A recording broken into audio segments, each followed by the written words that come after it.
What the deal? What the deal? Top of it. Top of it. What's going on, my peoples? Okay, we got some good peoples in the building. My Whack TV is definitely in the building. PJ Allen is definitely in the building. Alberto definitely in the building. Lord Racer, I see you. Definitely in the building. And Mop Whack, your questions did not go unnoticed. Thank you for dropping them questions in the comments. I got them written down on the side. We will be getting to them ASAP. Appreciate y'all for logging in today, man. This is a good episode of Homeroom today. It's a special episode of Homeroom today. I got one of my favorite partners is definitely in the building. We are rap homies, but not rap homies. We are real homies. You know, it's like nowadays, y'all. A lot of y'all ain't real homies, but back in the day, we had to be real homies and really get out with one another, and really, that's how we really got connected and really got cool. You got to know who you building with, and cats like this brother here is, you know, just one of the realest. We have some crazy conversations offline in text. Sometimes we argue about who right about what. That nigga's one thing about this person though, he stands on it. He don't just say shit to be saying shit, you know. And I've seen with a lot of the comments where he will make a statement or make a show a concept or a new song or a video, and people like to bring the word clout. This nigga is not doing it for clout. He stands on it, and I appreciate it, man. I'm gonna bring my man G Malone is definitely in the building. I'm gonna bring him on stage. We're gonna get this shit going, man. We ain't gonna do too much talking. Hey, top of it, G. What's good with it? Boy, what's up with it, dog? What's at it, man? How you feeling today? Man, everything good, dog. Got my little miles in. You know what I'm saying? Yes, like sir. that's the thing, nigga get old, nigga got to get his steps in. Nigga, get his steps in because of all of that. But you everything is good, man. Huh? I said you look good when you talking on camera. I see you. Now I see you in the big picture. You look good, man. Lost a lot of weight. Yeah, nah. I'm a shout out to Young Bruh, shout out to Cam, you know, our wise brethren. One thing about the Nation of Islam, you know what I mean? I always used to wonder how did they, you know, I think the Nation of Islam is like one of the greatest things that ever happened to black people in America. You know what I'm saying? Because there's no organization that cleaned up as many niggas as the Nation of Islam. And I mean, the bottom of the barrel niggas they clean up. No, that's a fact. And I realized how it was through the diet. You know what I mean? Them niggas are all really dietitians. And, you know, years and years of pouring into me, Cam and Young Bruh, like really kind of changed my life. You know what I mean? And it all started to click. You know, as I got older and more mature, it really clicks more and more. So next year, like I said, like I was telling you offline, next year I'm going to eat every other day. You know what I mean? I think I got another 30 or 40 pounds of misplaced calories and energy that I can get if I allow, you know, force my body into more of an efficiency mode. You know what I mean? Like I needed to go find all the bullshit that's in there. Right. Well, I salute to you for that alone. I definitely we talked offline. I'm gonna take a lot of your advice of what you were saying about really it's discipline, right? Yeah, it's really about getting yourself in check about a lot of shit. A lot of times we know what to do. I mean, obviously you need mentors and help, and you got people who know what's up and did the program already, but you know, the first starts with you and your discipline. So the fact that I applaud that off top, the fact you took the necessary steps to make the first move, and then your discipline allow you to listen to somebody else who would know and who've been doing it. Yeah. You know, and cats like Young Bruh and Cam, salute to both of them brothers, man. Always been stand-up dudes, always been out here for the good fight of the good people. They just got good information for you. And the fact that you pushed through and used it just shows discipline. I applaud all y'all for that. Man, for sure. Thank you, bro. For real. Sure. Like a lot of it is just making time to cook. People making your food, you know what I mean? And not our loved ones, you know what I'm saying? But like everybody else outside, man, making our food, you know, they trying to make money. It ain't about necessarily, Yeah, making you something for you. It's like, this is the fastest way we can make it and have it ready for you so you can get that fixed. So just got to make a little bit more time to care for ourselves. I think I for sure, tweeted that probably for a week sure. ago, just making time to care for yourself. Yeah, that's for sure. That's all facts, man. We gonna talk some shit today, man. But I want to get into a little history first, if that's okay. Yeah. Now, for me, it started very early on when it comes to who Glasses Malone is, Yeah. right? Um, and for me, that now your start didn't necessarily start here, but for me, this is where it started for me. White Lightning Sticks is where it started for me, Yeah. right? And I remember being an MC, being on the West Coast, and trying to find my way because at this point I don't know nobody yet. I'm just in my own little circle. I'm Sure. Hamilton High. I'm in a hood. I'm in different hoods, whatever. But I don't know a lot of rappers. I just know gangbangers, right? Yeah. So now I'm starting to get out a little bit. I end up meeting Problem, and then Sure. Problem is where I learned about West Coast Riders, Dub CNN, Yep. and all Yep. legendary websites that put a lot of us on, really. Yep. You Yep. know? And so I hear this song. Well, first of all, I hear of a cat named Glasses, Mm-hmm. and I'm like Glasses, and I'm like, oh no, he a rap nigga from Watts. So I'm like, wait a minute, he from here too, like. Yeah. And then I heard 200. 200, my Yeah. bad. And I'm like, oh, this hard, like, Yeah. but hard in the sense of it don't sound like, back then. I'm like, you either underground or you signed. Sure. So to me, this sound like, wait a minute, this ain't a nigga that this sound like somebody got a budget or something or did some good quality music to me at Sure. the time. Sure. And I'm like, and this shit is in the streets. Yeah. So I'm like, nigga, this hard.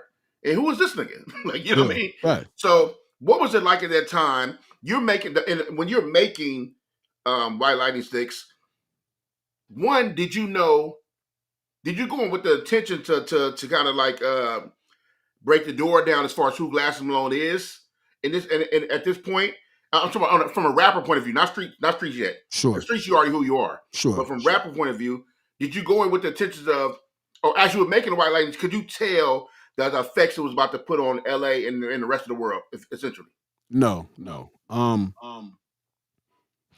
So the trick is with White Lightning, Guido the Nose, my boy Gary Ellis, and he's not talked about enough early in my career because he quit music and moved to Atlanta to start a construction company. Like he got married, had a young kid, and music hadn't quite panned out for him. But he had been in the business for years. You know what I'm saying? Like he mixed Diddy for Paperboy. Oh, word.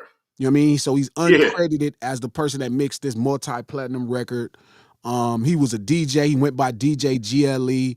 You know, him and Rhythm D helped him develop a lot. Like they came up together. So he was the guy as a producer that understood what making records was about,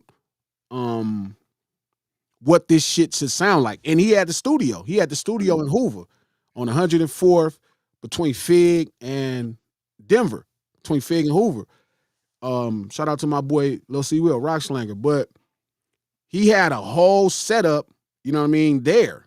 So the music sounded the way it sounded, one, because he was such a prepped and ready professional.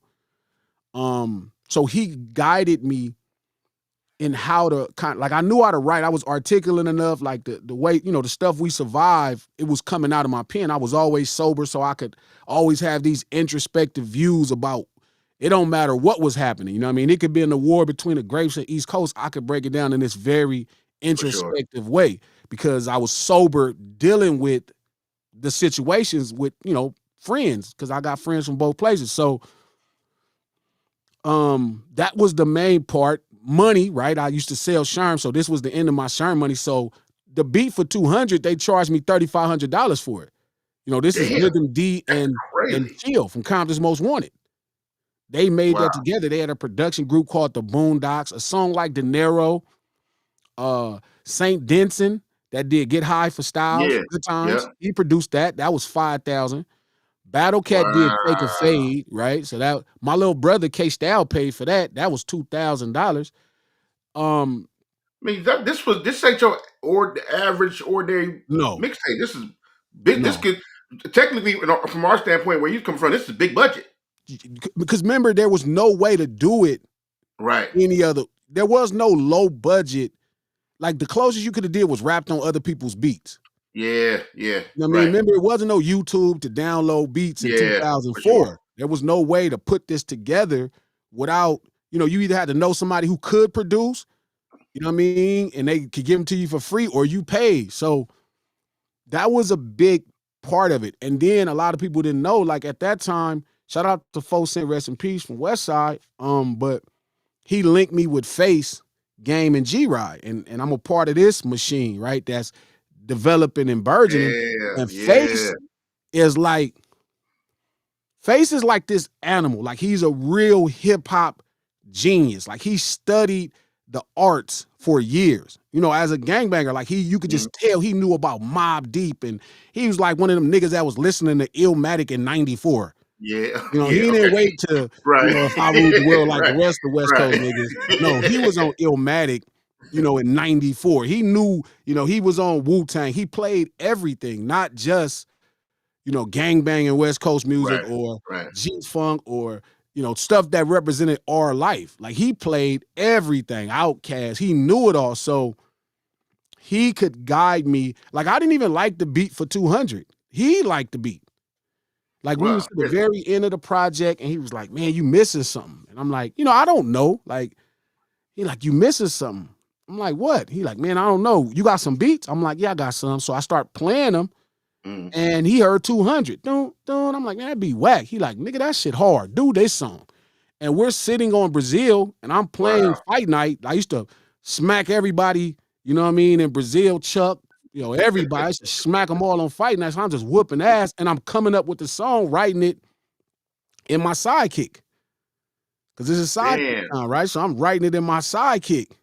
You know what I mean? If the beef gonna pop, I'm just coming up with it while I'm whooping niggas' ass and writing in my sidekick. And so I called Guido to record it. Matter of fact, I record that at Game Studio across the street.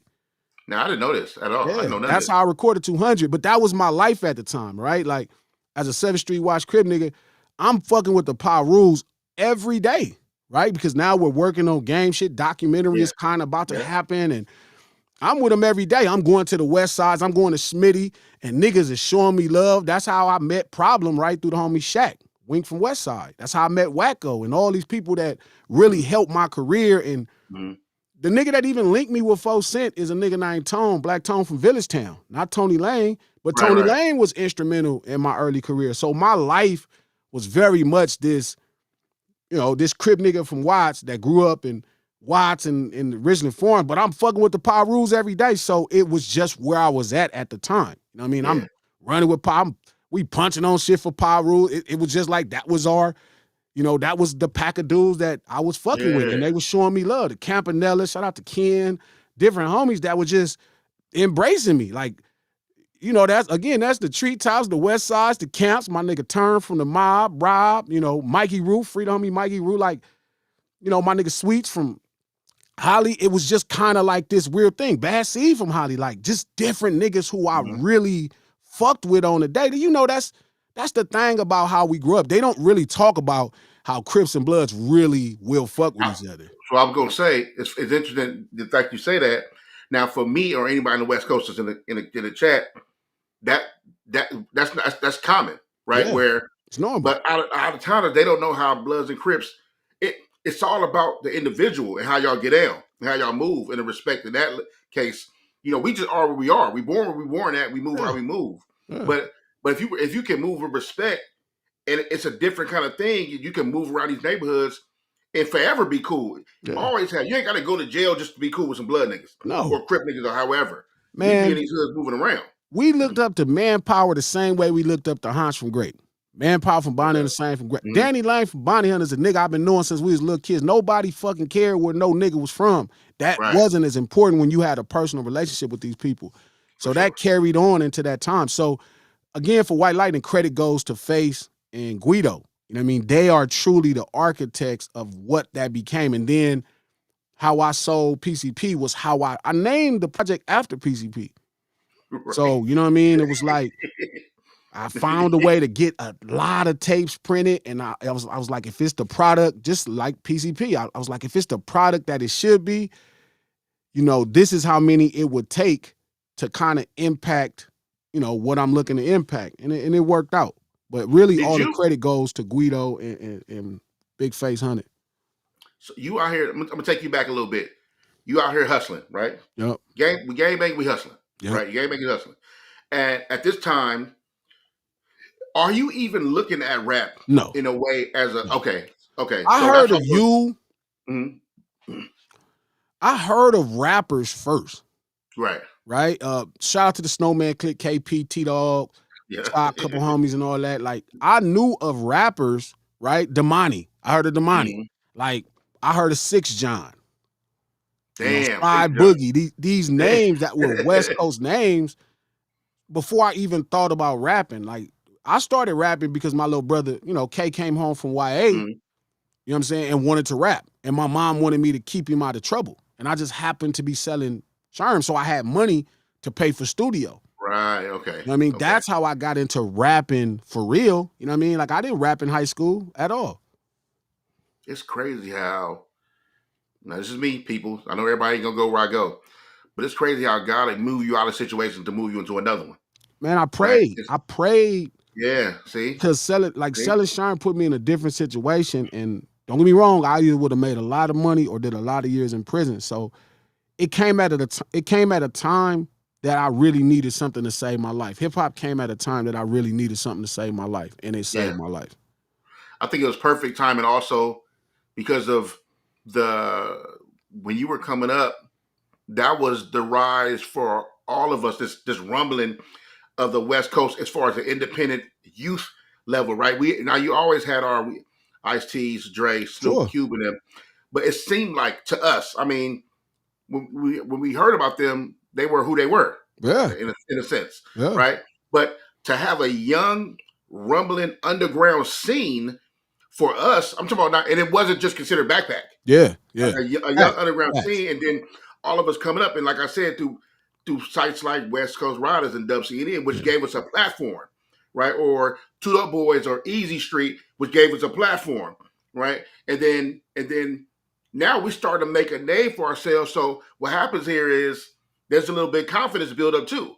Now somebody know Bad Luck, and I'm not famous yet, but Yeah. somebody know me from a website or something, or somebody requesting Glass's new song from a website, Yeah. right? Where technically you ain't even doing The shows yet. beginning of the blogs. Yeah, to get on the blog era. So you came up in that, and it was kind of a magical thing. I always loved that. You know what? I always respected how you, in particular, more than most of these niggas, always you didn't need nothing to move. Now, mind you, yes, we had help. Like you said, you had Face and Sure. your homies like that, GLE, and you had people to put ideas and help you with certain concepts. Yeah, for sure. But Glasses to me always stood on his own. Yes, you had crew. Yes, you had people around. Yes, you had stuff like that. But it never was like a Yeah, I didn't you show heard up a with 30 side. homies. Yeah, but it was just G. Yeah. G was gonna make money on his own. Yeah. He was gonna get to the bag on his own. Concepts, a lot of stuff you did was just on your own. I always respected that, and which gave you uh, so much landscape out here. The way you moved around, Yeah. it's like the nigga would know everybody from all the top rappers here, but also know Baby and also know Sure. all these people, right? You know, niggas from the East Coast. Even now, hell, you knew Charlamagne and them before a lot of niggas. Sure. You know what I mean? So, how do you attribute that? What was it about you, the way you moved around that got you so much landscape from East to West Coast? So two things, right? The woman my mother was, Mm-hmm. like I was raised to treat the doorman like the president. Word. You know what I'm saying? And the doorman ended up becoming the president. Charlamagne was this guy that worked with Wendy. And, he was a different type of pariah, but I thought he was all right nigga. So immediately we got along. Like he was authentic to who he was. So it's that, and it's the dope boy mentality. You know what I mean? You never know who doing what. You know what I mean? So you Yeah. shake everybody's hand. You know what I mean? I walk in the door, I shake everybody's hand, and I always introduce myself. Like being quasi famous is very odd because I always introduce myself like nobody know me. But Yeah. that's the dope boy and the man my mother raised me to be. You know what I mean? Like that worked out for me. It works for me because of who I am, my personality. It I think that's the catch. You know what I'm saying? Like Right. treating That goes a long everybody way. like I got some sense. That goes a long way. And So gang and cripping it doesn't. teach you how to if you really do this, cripping thing right, it teaches you how to do your thing by yourself. Like it teaches you how to be your own man. It shouldn't, if you're doing it wrong, you become a follower. If you're doing it right, you Yeah. become a leader. Like Yeah. my homies raised me to be a leader. And no matter where I'm going, I'm gonna know everybody there anyway. Like, especially if they all gangbangers. It don't matter if we on the west side somewhere, if it's a bunch of 60s, I knew them from the streets. If it's a bunch of 40s, if it's a bunch of 8 trays, I'm gonna know somebody. I done been to jail. Like, I Right. done lived this street life, so I'm going to know somebody. And, if it's somebody I got into it with, we can get into it again. If it's somebody we built, we gonna keep building. That's Yeah. always been my mentality. I thought it was interesting how, and you mentioned this earlier, at the time, I had never, as I get older, you start to meet a little more people, but at the time, I had never met no one from where were you from, 7th right? Street, I'm talking yeah. about really being in the streets. Not just you being from 7th Street, Yeah. just really in the streets, period. Sure, Right? sure. And did not drink or smoke. Yeah. I thought that was interesting. And at the time, I was drinking like a fish. I'm just saying, like, Sure, and I yeah, knew that's fair. everybody was doing Yeah, one of everybody the drink. two. You know what I'm saying? Yeah. And I thought that was so interesting because for me, it showed me discipline, but I'm not thinking of discipline back then. I'm just thinking of, nigga, why? How you not doing it? And I thought that was interesting. What was your story about that? Because it had to be intentional. Not real. So it's not like I had to quit. You know what I mean? Right. So it's not Right. necessarily discipline. I didn't start. But if you ever seen somebody high or drunk, I don't know why would you want that to be you. I'm not talking shit. Every nigga drunk is belligerent, screaming, they stumbling. Every Yeah, dude nigga high, it their look weak. eyes is low, they sitting back, they starving. You ever seen a high nigga eat, man? Like, he act like it's the best meal he ever had in his life, dog. I never Like, heard nobody I put it didn't like want that that to be logically. me. You know what I mean? Like a high nigga eating good, like, he be like, nigga, he savor every morsel. You know what I'm saying? So I never wanted that to be me. Nothing about it ever seemed, not I would imagine it feels good because everybody tries it. But if you see Right. them, and then look, we grown enough to remember winos. Yeah, Niggas, not drug heads, sure. like niggas that used to drink that cheap liquor and it was so potent and strong, it would lay them out in front of the store and they be waiting for their next bottle. It be seeping through their skin. They smell like the drink. They smell like liquor. So, nothing about it ever seemed promising. You know what I mean? Not like negatively. I just never saw. How do you see somebody drunk and be like, I want that to be? I think you got to be crazy if you see somebody drunk and you like, I want that to be me. Like, it's you know funny. What I'm saying? It's funny hearing you say that because that should be the thing to really turn a lot of us away from it. Because you're right. I've never seen nobody look cool, and I've never seen no lady look sexy drunk. Never. Right. So that would be but I asked that because it was crazy because a lot of times when you do hear that, like my friend Rob, I have a good friend named Rob. Rob don't drink or smoke, but he don't drink or smoke because it's he tells a story. He's very open about the story because his father, right? So a lot of people go through their things where it's a certain kind of family thing. They watch somebody come up a certain kind of way. They were raised around maybe alcoholics and people who abuse drugs, so they always had that kind of story. But I think that's pretty cool that you just saw it as like, why would I want to be that? And if you see somebody drunk, it's like, huh? I have some questions. I'll be like, you want that to be you? You know what I mean? Like you stumbling around, you belligerent, you know what I mean? You like, nigga, you be dragging and shit, nigga, you ain't nigga. The homies get Shout out to Scav, Plug, my older homies and shit. The homies is my age. Niggas be fucked up. They be like, nigga, yeah, nigga. And you be talking funny. Like, yeah, I want that to be me. Nah, it Yeah, never no, happened like that for me. It never I happened feel like that for me. that. Let me ask you this, because you did a ton of. Well, first I gotta ask a very generic question because Sure. we're gonna get into a couple of topics, but being on the West Coast, born and raised West Coast, and the climate seems to have turned in a way where people are the world is looking at the West Coast for many reasons, right? We Sure. obviously had one of the most, some people call it tumultuous, biggest rap battles of hip hop ever, right? And the Dodgers just won. Lakers Fact. kicking ass. Fact. So everybody's kind of looking at the West Coast in a certain kind of way, right? Um, but where do you see? Are we talking about hip hop now? Where do you see West Coast hip hop as it sits today? And how do you think? How do you think it? What do you see for what do you see for the future of the West Coast? Um,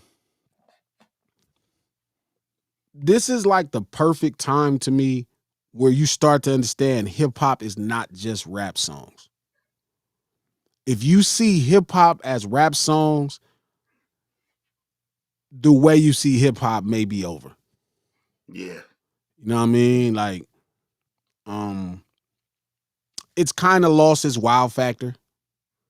Like, it's people that grew up all around America, and hip hop being street urban culture personified through the arts, or these elements that the brothers in New York, the legends created, and this group of brothers is excellent.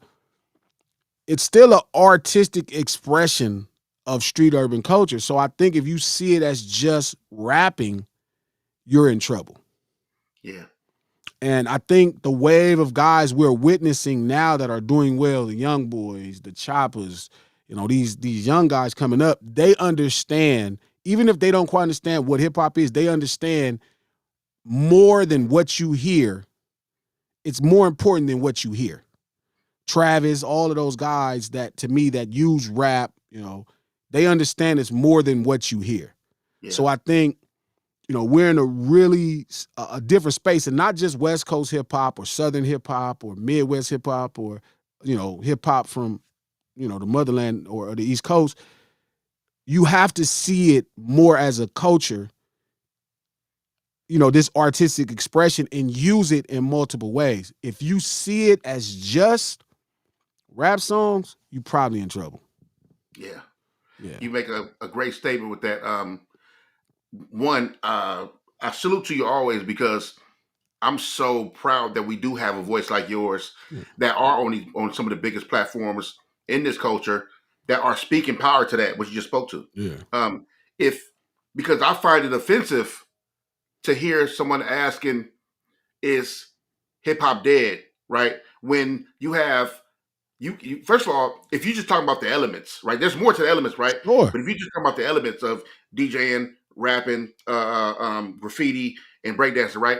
Um, there's three other elements that are you talking about on a global scale are Yeah. thriving, Yeah. right? There's Red Bull battles with breaking Right now, and right now that are huge. one of my favorite b-boy is a brother from France of all time. Word, I'm, right? I'm, I'm And trying to think of his name. globally known. He hosts a bunch of Red Bull battles. I think I know what you're talking about. You know what I'm talking about. I know you I saw think I this know. I brother. think I know you're talking about. Yeah, because That's like my favorite b-boy of all time. because So he also when he breaks a lot of times he also mixed in a lot of capoeira in exactly, the yeah I know you're talking about like and he it's a global phenomenon. It's like exactly. it's a global phenomenon. So all over the world, they're having the biggest huge DJ battles. They're having the biggest breaking battles all over the world. Graffiti. I just the other day I was at my barbershop, and in the alley there were 10 artists from CBS all doing pieces all down the alley. Like right now, 2025, they're all piecing up in the alley doing big ass pieces to this day. Like it's graffiti still being held around the world on a large mass scale. So it's kind of when you hear people say that, you understand that these people they don't love hip hop. They're This not is even how speaking this is in how that. we end up in these kind of this particular debate with certain artists are being questioned, and it's like I get it. If you see hip hop as just the ability to rap good, you're missing out on what makes this thing great. And it's not their Yeah. fault, it's our fault to me. Like, you know what I mean? It's Mm. our fault because it we've been so spoiled by culturally how we get down that we really feel like it's everybody. Yeah. Especially a place like New York where it's so densely populated. Everybody live Mm. on top of each other. You know, it's a billionaire on the train with the brokest nigga in New York, and they share the same, car, on the train. Yeah. Yeah. So it's very if you see it as just rap, like you saying, like if you see it as just rap, then that version of it is definitely, and I don't even say just in trouble. It's just it's intrinsic. Like right now, it's woven into mainstream America. Yeah. Almost every one of our street urban cultures. For Like sure. I heard a man on ESPN say the 49ers are smoking on a Green Bay pack. You know what I'm saying? Right. Like you hear like Paul Walker, rest in peace, tell Tyrese like, pockets ain't empty, cuz. In this multi-billion-dollar franchise, Kim Kardashian is wearing a Pendleton, a flannel. Yeah. They got braids and shit, and Miley Cyrus got a whole project with Mike Will. You know what I mean? So it's so twisted and it's woven in America's fabric, and so it's Yep. like there's no wow to that particular thing anymore.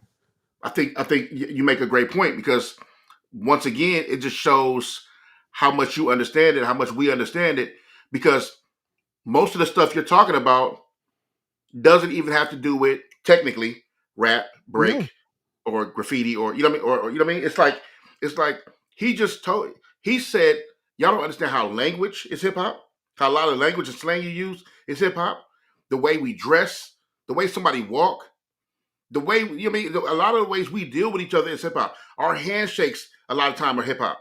The way we deal. So a lot of people are if you like you said, if you just see it as the music, then you essentially you see it as jazz. yeah, They not you, G. I'm talking about like no, they yeah, looking at it like it's gonna be jazz, right? And it's disrespectful. But the fact that we have cats like yourself speaking out on that give it a voice. And instead of me yelling at the TV every time about somebody being wrong, like you know what I mean? About something, you know. yeah. All right. Let me ask you. What was it like your first time signing your deal? Right. What was that like? Because I remember the rumblings. I remember hearing it. I remember being like, damn, this nigga did it. Like out of all the Yeah. homies, he did it. And at the point, still by your own accord, the way you did it was I love the way you did it. You know what I mean? First time niggas seen the coupe in the hood. Sure. Nigga brought Akon to the hood. Sure. So we seeing like these legendary things. Now, people don't understand this. I look at things a little different. They may not want to give credit. All these things I'm saying is legendary things. Sure. Niggas was calling you Mr. 1.7, homie. I remember that. That's a real thing. Well, Blue Billy Coupe in the hood. yeah. Shout out to Mac 10. That Akon was in the his hood. idea. Right. But I'm saying like these are legendary things. Now they might have to admit later on or whatever, but I know what's up. And so what did that feel like at that time when this is happening? This is your life. And these are things you're building. What did it feel like at the time? I wasn't I wasn't really that carried away to kind of really see it that way. I remember bringing Birdman and Mac 10 to Imperial Courts, to the Pink Store. You know what I'm saying? I Wow. remember Akon and different homies coming through the Watts, and you know what I mean? I don't think I really ever tripped off of it like that. Mm-hmm. It felt like the same trajectory I'm following, and I don't want to make nobody look bad. Right. You know what I mean? Like I wasn't trying to do much of anything besides not make us look crazy. And that's kind of the same thing that I live with today. I don't think I ever, it felt like all of us was doing something. You know what I mean? Yeah. Like, Yeah. mind you, Bishop and Mikey, right? And Maestro, right? It's like we were all, and then Problem, and then Dot and Rock and Nip, and we were all doing our thing, and it felt like we were doing it together.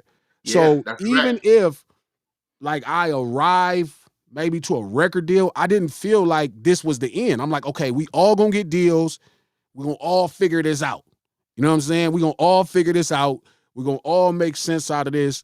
You know what I mean? That was my mentality. It was like, how can I pour into homies? How can I keep? I understood us way before I understood hip hop was us. Yeah, I dig that.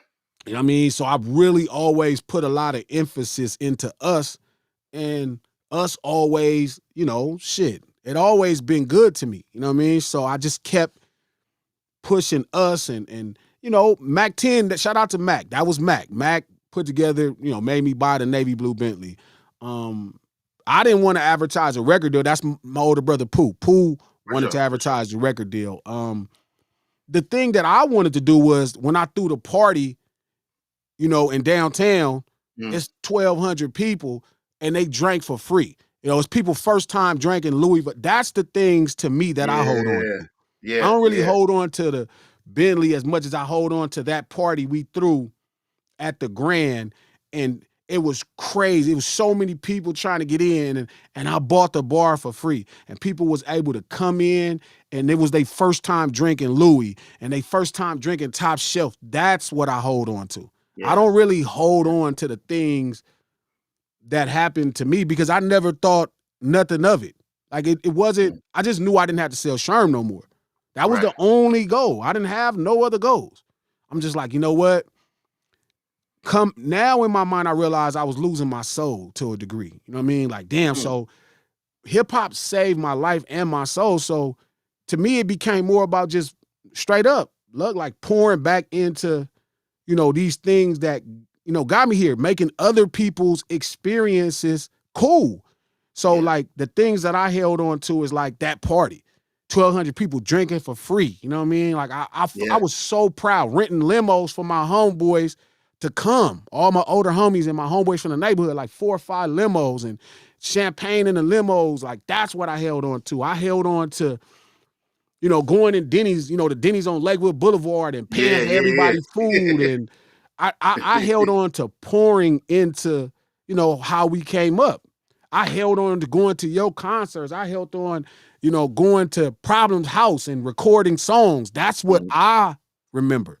I don't really, and I know it sounds crazy, but I just never dreamed of nothing else. I never dreamed of no Bentley or no millions of dollars. I don't give a fuck about that, man. Like I've never, money has never been the solution to my problems. For sure. You know what I mean? Like money don't do nothing but create opportunities to me for other people.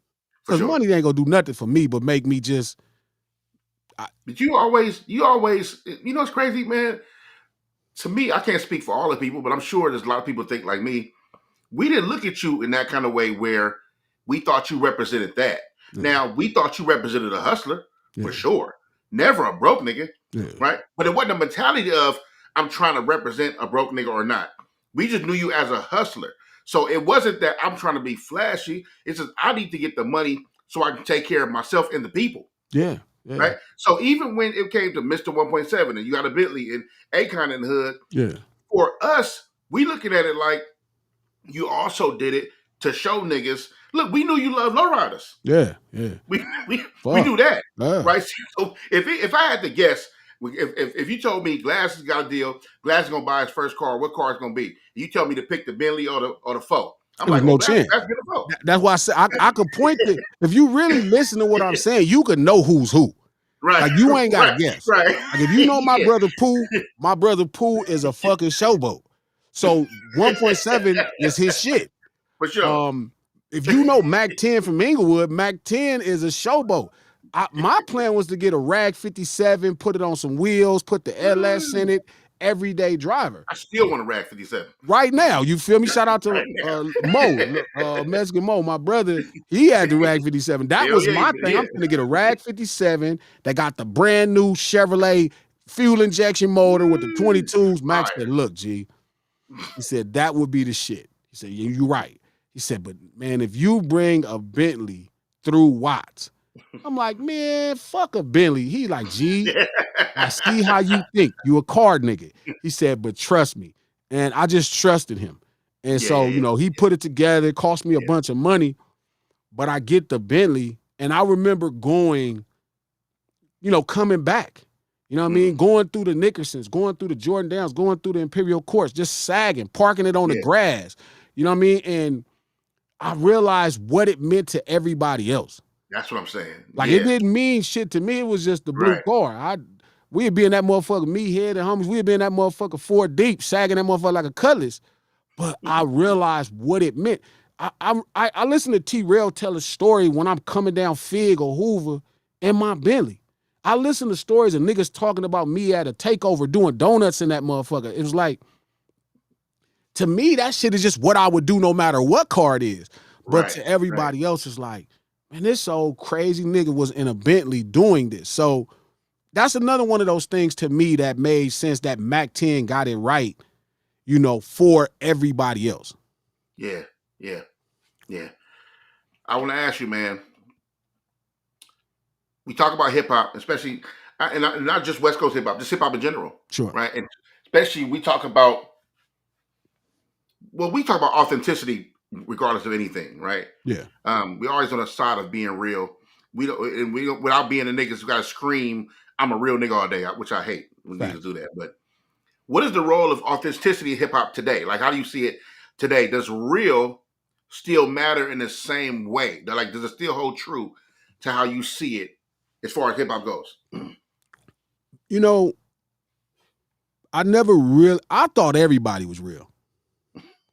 You know, I did not know people was, kind of entertaining. I would have never knew that shit. I thought this shit was all real. NH, Nip Hustle, Rest His Soul, was the one that really, drilled into my head like, gee, you got to understand what's happening, dog. Like, he's like, I get it, nigga. You just you for real. He said, that ain't everybody. He said, man, me and you sell authenticity. And I'm like, yeah, but everybody. He's like, no, because everybody is not.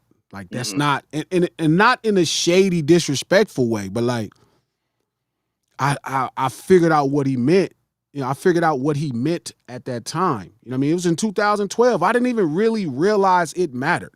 Like, I never felt I was more real than anybody else.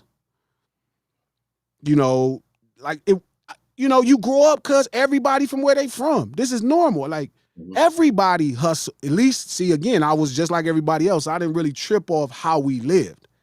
It felt like everybody sold dope. Everybody been in shootouts. Everybody done shot a gun. Everybody done got shot at. Everybody went to jail.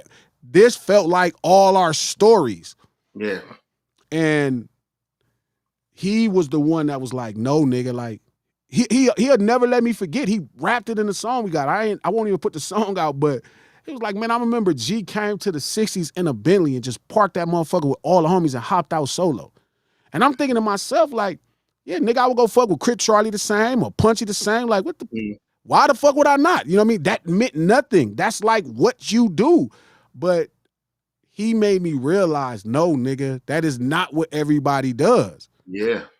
So that's more his thing, authenticity, that he made sure that I understood I needed to keep and protect the how sacred it was. You know what I mean? Like, that's his shit to me. That's our relationship. The fact that authentically this is what we represented and that was our bond. I think that's not. I think obviously that sticks with people, even because on the other side of it, you still remember, right? Even have that conversation, Yeah. right? I remember I'm talking to the homies. I can talk to the homies today, and they still talk about how easy it used to bring the folk through the jungles, Facts. get out, park, smoke with niggas and all that, whatever, hang with niggas and all that, and then pull off. Or when he got in an accident, how he left the folk, went to go buy another one. Yeah. You know, like you. But the fact that I'm hearing about these stories 20 years later about stuff like that, because they were still rare occurrences. What I mean by rare occurrences is, yes, there's a bunch of real niggas all over the place, right? But in the rap game, in the game of entertainment, rap, not a lot. Yeah. So when you kind of come in this game, you looking around a room and it may look familiar, but it's something different, something off about the room, right? So a nigga like Lash is moving around like what? Like what? But everybody looking at you like you different. Sure. No. right? You know what I mean? I remember having that conversation with Snoop Mhm. at the trailer, right? This is the Mhm. first conversation. So it's post New West, right? He want to talk to me. I ain't try to talk to him. He ended up setting up this So conversation. this old versus young conversation. This was that conversation, right? And it was like, finally we have it. We have it in a trailer. He's shooting a video with Akon Drama. Somebody else is on the song, but they shooting it in Hollywood. Now, you probably remember this video shoot. I'm fresh off surgery. You know what I mean? And Twine is on my ass. Meninsky is on my ass from Hat Gang. He like, man, you ain't talking to the G and Plug sweated me, so I sit down and talk. And I remember, You and J Rock. yeah, and I remember telling him, like, nigga, do you know what you mean to us? Right. And I remember him having like a vinegar about how he felt about the movement. And then I remember pouring water all over that shit. Like, how the fuck could you be bitter, nigga? I've been buying your record since 12. Who the Right. fuck are you to act like I'm tripping because I have expectations Right. of nigga a fucking walking hero? I was like, do you understand what it's like to be Snoop? You nigga, I'm Snoop. No, you don't get it. You're Snoop. Nah, No, you yeah, don't see what we see. Mhm. You don't see what that represents to us. And it was the same conversation with Cube. Like y'all making me like I'm tripping. No, nigga, y'all tripping. Nigga, you're like, I don't give a fuck who you are in real life. Nigga, you're fucking superheroes to us. Right. Yeah. So you can't get mad that when we realize that, you know, you're Clark Kent, no, we're not tripping. No, we are not, nigga. You niggas are our childhood heroes. You're speaking about everything that we're doing right now. You know what I'm saying? Like, and I remember just trying to get him to understand, like, nigga, do you, like, I get it. You so busy being Snoop Dogg. I told him, I'm like, you so busy being Snoop Dogg. I think you forgot you're Snoop Dogg. Like, do you know what that shit mean, nigga? Right. No, nigga, you've been Snoop so long that this is Tuesday. No, nigga, this may be the greatest day in some rap nigga's life, in some person's life. Right. I remember, I'll never forget, bro, when I ran in the queue, right? So we just squashed. This is when me and Toons, rest in peace, feel me, we was finna get in a fight and Dub stopped it and Dub made me feel like a little kid. You know what I mean? Explaining to me like, nigga, this is a business, da-da-da. And I remember like we kind of worked it out right then and there, but I hadn't ran in the cube. And I ran in the cube at a radio room. It was a Grammy radio room. And it's me and Punisher. It's just me and Pun. And they deep, right? So it's Kibo, a grip of the 111 homies. Now, I know the 111 homies. Yeah, I'm a gang member, so I know them. But I could see Kibo is trying to get me to talk to Q, but I'm so frustrated at this point. Like, I'm over it. Like, man, Right. y'all making me think I'm crazy because you motherfuckers are superheroes and we expect the superheroes.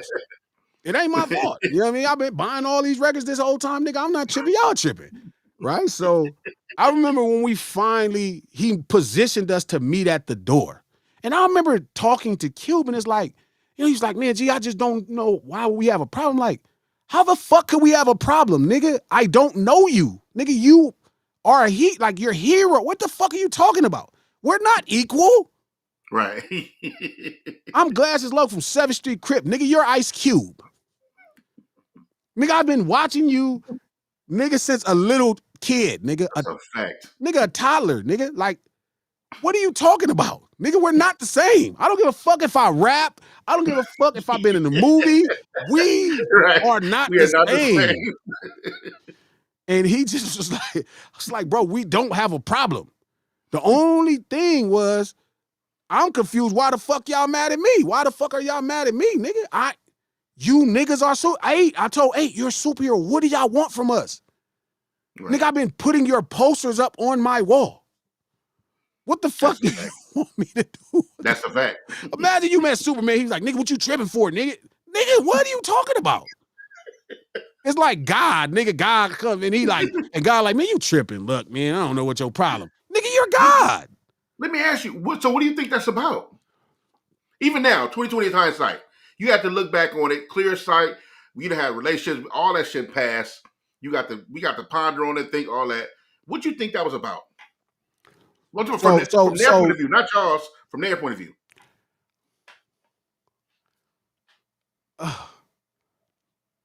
If I had to speak for Snoop, Cube, 8, Warren, which is crazy that all these people, you know what I mean? Just imagining it's really their life. Like, I think they know. Like, I think Ice Cube knows he's famous, but I don't think Ice Cube really know how famous he is or what he means to all of us, especially us. Like Dub, I tell Dub all the time, like, I don't think you quite get it. Like, I think you get it, but I don't think you quite get it. You know what I mean? So I think, again, like, somebody been a superhero so long that it's a part of their life and they don't understand what you see. They just like, nigga, what you want me, like, nigga, you're in the business too. No, nigga. No, it don't matter I got a record deal. It don't matter I got a hit record. Nigga, you're still Snoop Dogg. You're still Ice Cube. Nigga, you're still Ice-T, nigga. Like, what do you, nigga, we're not the same. I remember, you remind me of, I remember back in the day, we on tour with G-Dub, right? So we at the club after, you know, like they paid a nigga to go to the club after. We at the club after.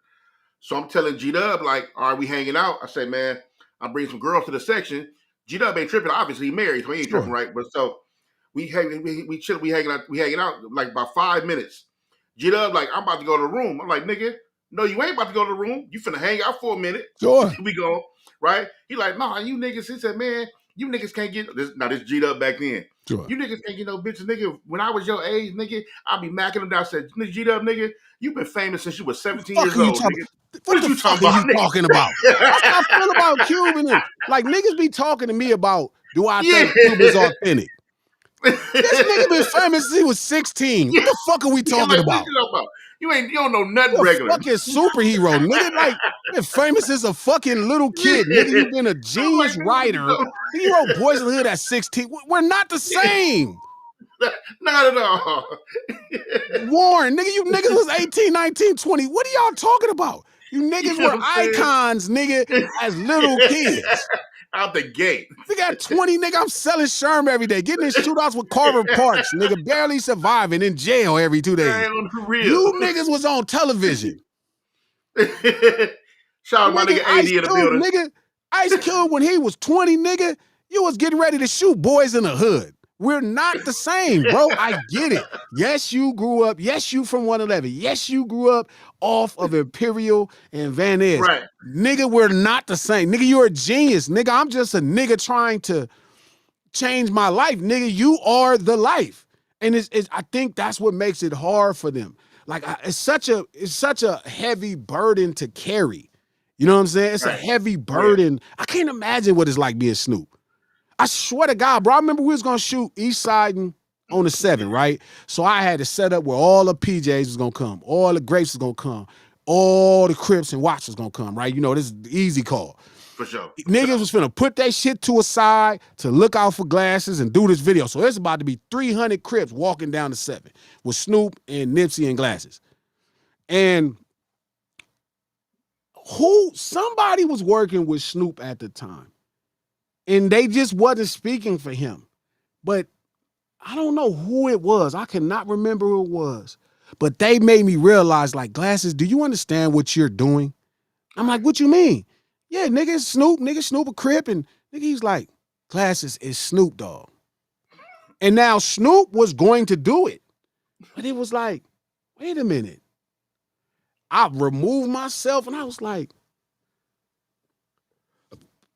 Jesus, Mickey Mouse, Michael Jackson, Snoop. Snoop Dogg. And then Coca-Cola. And I remember just being like, let me pull the plug on this. You know what I'm saying? Like, no. You know what I'm saying? So. Hey, shout out to AD in the building. AD is definitely a building showing love, man. Shout out to my brother AD. Yeah. Yeah, that. So it's like, no, I'm not. You know what I mean? So yeah, to me, that's the energy of the New West, where everybody felt like all the legends felt some kind of way. But to me, it's like, nigga, it's y'all fault. Nigga, you niggas are superheroes and y'all mad that we just can't see y'all like regular niggas. No, we can't. I think it's also the testament of, to AD's point, I think it's also a testament to who you are. Yeah. The fact that you can pull that off. Facts. Look, man, you are look at cats like you are one of the few that can walk in these rooms since day one. I'm not talking about now. Sure. Now, yeah, for sure, we are who you are. Yeah. We talking about back then when the world didn't know you. Yeah. You can walk in these rooms and set that up back then. You know what I mean? Yeah. Like that's a lot. That's a lot. I remember when you start to sit back on like what kind of impact you were having as you were coming up. It's certain things you were putting down, and certain things cats like ourselves were putting down. Now we couldn't see it because we having fun or do our thing, whatever. Sure. But It was it was, Wednesday. yeah. But the onlooker was looking at that like, nigga, this is big. Nigga, I performed "Where You From" for the first time at the Vault. Nigga, the Fire. whole riot broke out. Yep. Niggas even here before it went on a tape, a CD. Facts. I performed at the Vault. The whole riot broke out. Fire. And to understand that, you like, nigga, what? Like, how did that? And niggas, I'll see niggas today that remember that. It's like, nigga, I was at the Vault when you, and sometimes it's moment past and you forget about that type of shit. Nigga, you call Snoop and Nipsey to walk down, nigga, what? Yeah. Snoop Dogg? And it was so odd because there is this relationship, right? But it's also like I had to start being more responsible with who I'm dealing with. Yeah. You know what I mean? Yeah. Like, yeah. Because Dog would have did it.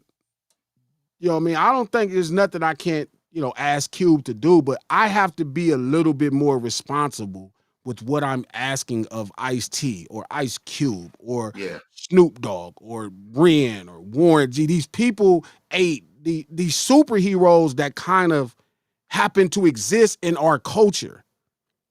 Guys who are really like, again, Superman. Forever you know what I mean? And it's like, yeah, they're crisp, but not like, you can't do it like that.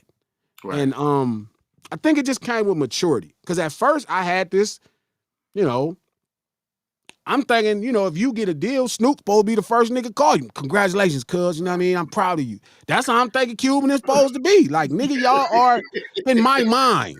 Right. Yeah. Right? Like, when niggas got deals, I was hitting nigga when AD had a dope song, nigga, hey, nigga. You know what I mean? Because that's, right. But it's like,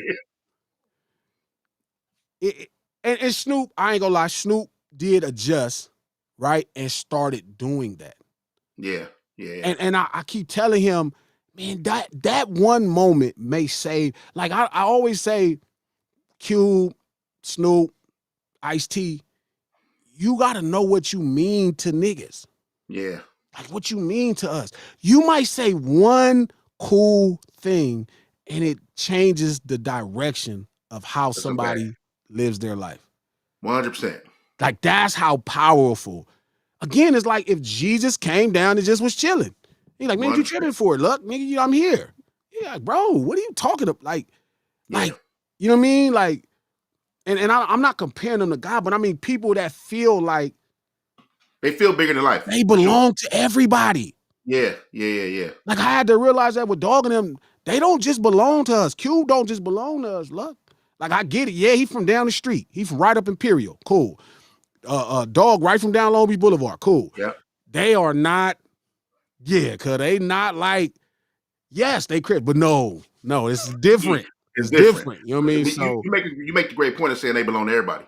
And that's the thing. You know what I mean? They belong to the world, and it's like it went way past West Coast. Way past. It's international. I mean? Yeah, for sure. Jesus. Yeah. Mickey Mouse, Michael Jackson, Snoop Dogg. Snoop could walk through China, niggas gonna be like, oh my God, it's like, nigga, and this nigga's a crip. Like, what the fuck? You know what I'm saying? Olympics. He doing Olympics again. Again, they like, oh, Dog gotta come back, cuz. They let him say cuz on there. Like, what the fuck, cuz? So, I think that to me was the breakdown. My expectations of, to me, that was a big few. Like there was an expectation that I felt like that I thought because we're all from this thing. Yeah. Like look, like when we first meet each other, oh, what up, homie? Oh, you Luck? Okay, yeah, I'm glad it's good. Blah, blah. Problem. It's like an expectation because of how we treated each other versus some niggas that's probably like somewhere else. But again, like I said, Dog, I give Dog credit. After we talked in that trailer, I think he's been one of the greatest ambassadors of reaching out to Zoe Osama and what I Yeah, mean, and yeah, yeah. just man, yeah, and I always try to get him and Cube and them to know what they mean to us, not just the world. Yes, y'all belong to the world, but imagine how I feel seeing you, nigga. You're like the mirror. Yeah. Like Cube, Snoop, Warren, Ice-T, nigga, you're the mirror to us. Yeah. Not like Houston nigga can't see Cube the way we see Cube. He sees Right. Cube bigger than life or Dog bigger than life. Even Crips from Houston is going to look different. Nigga, that nigga Cube, nigga, 10 minutes up the street. Right. Nigga, hop on Imperial, nigga, 10 minutes. Imperial be having traffic, but it's 10 minutes, Right. nigga. Right. Like you're from right there. Snoop, nigga, you're from down Long Beach. Nigga, that's Yep. 7 minutes away. Warren, Daz.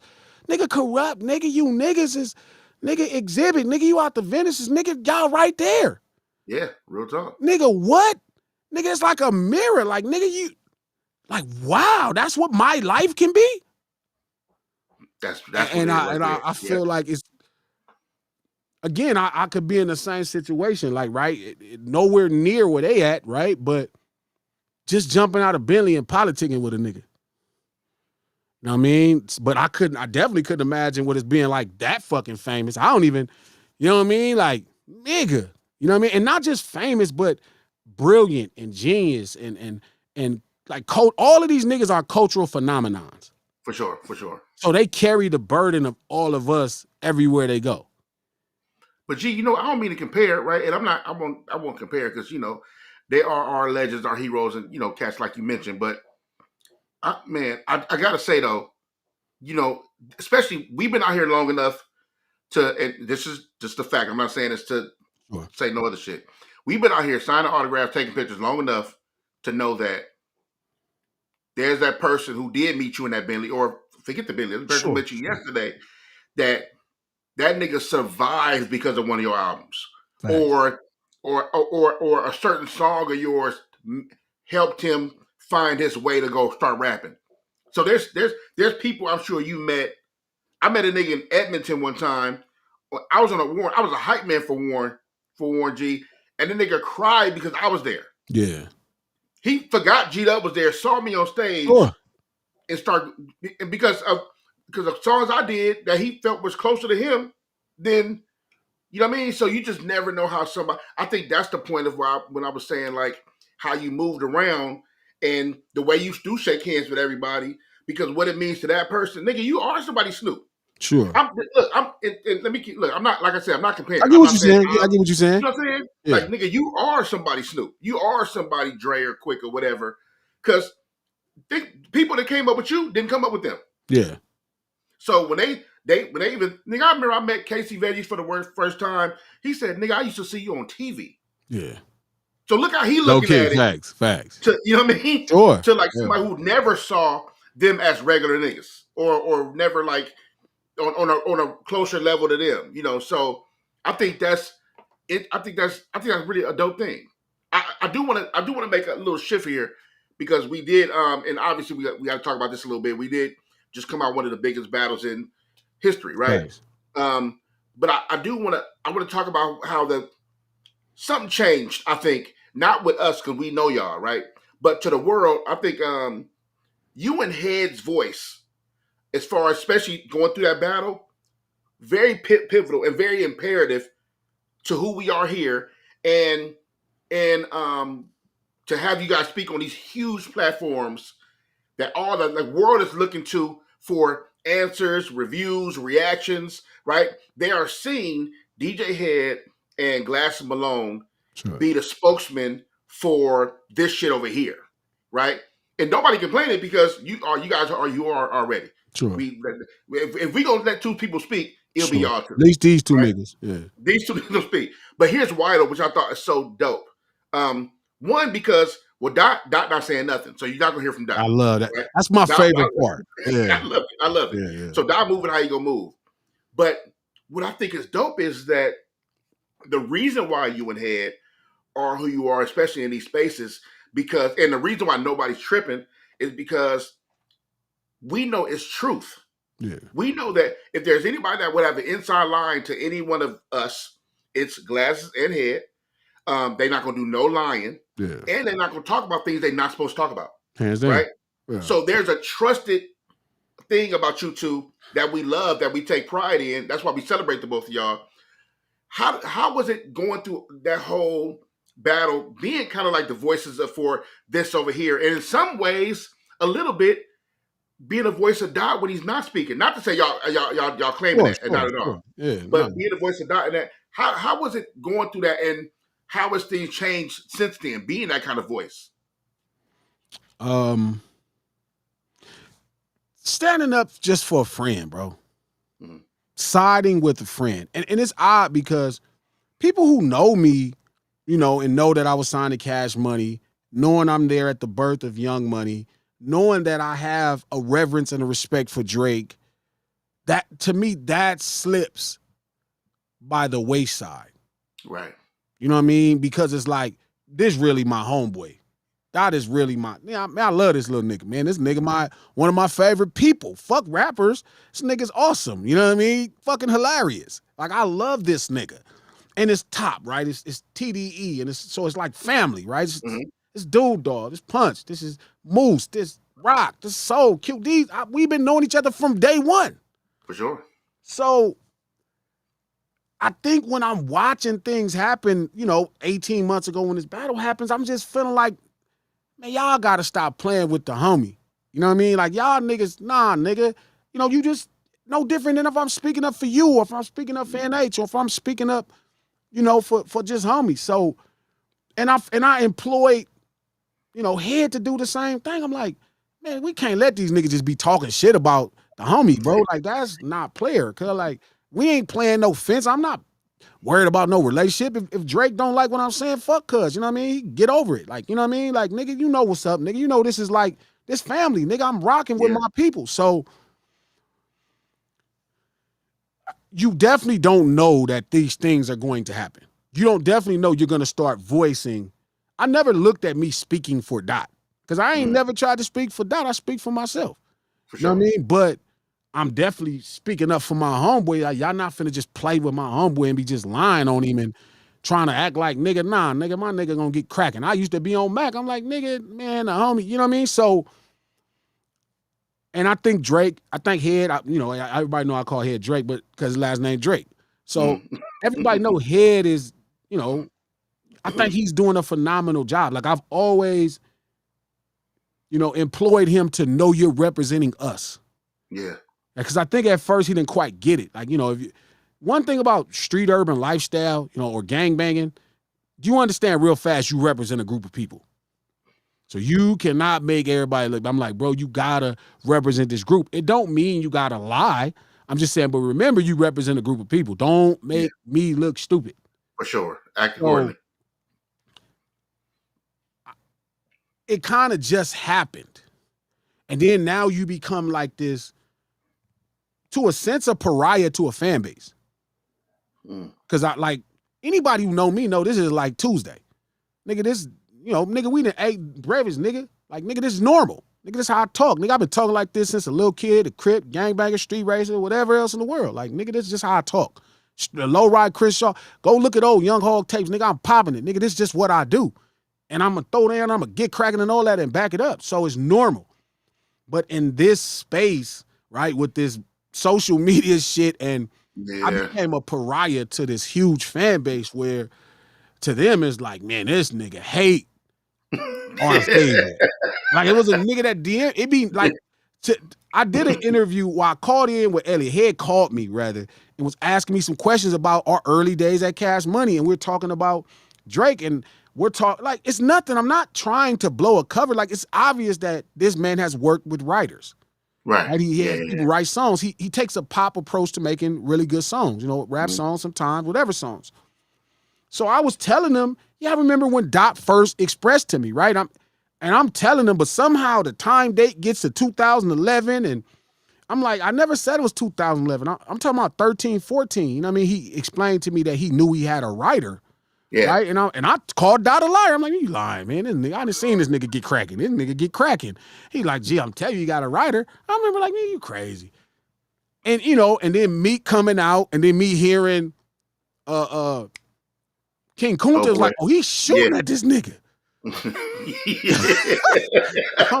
And then Meek blow. I'm like, oh shit.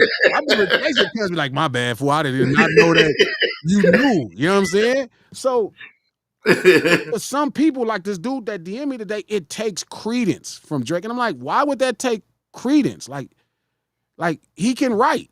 Like all I'm thinking about is the path that I've always said. Like, cause if you can look at old tweets, I gave Drake props. I'm like, man, this nigga got the good blend of rap and obviously R&B. rap.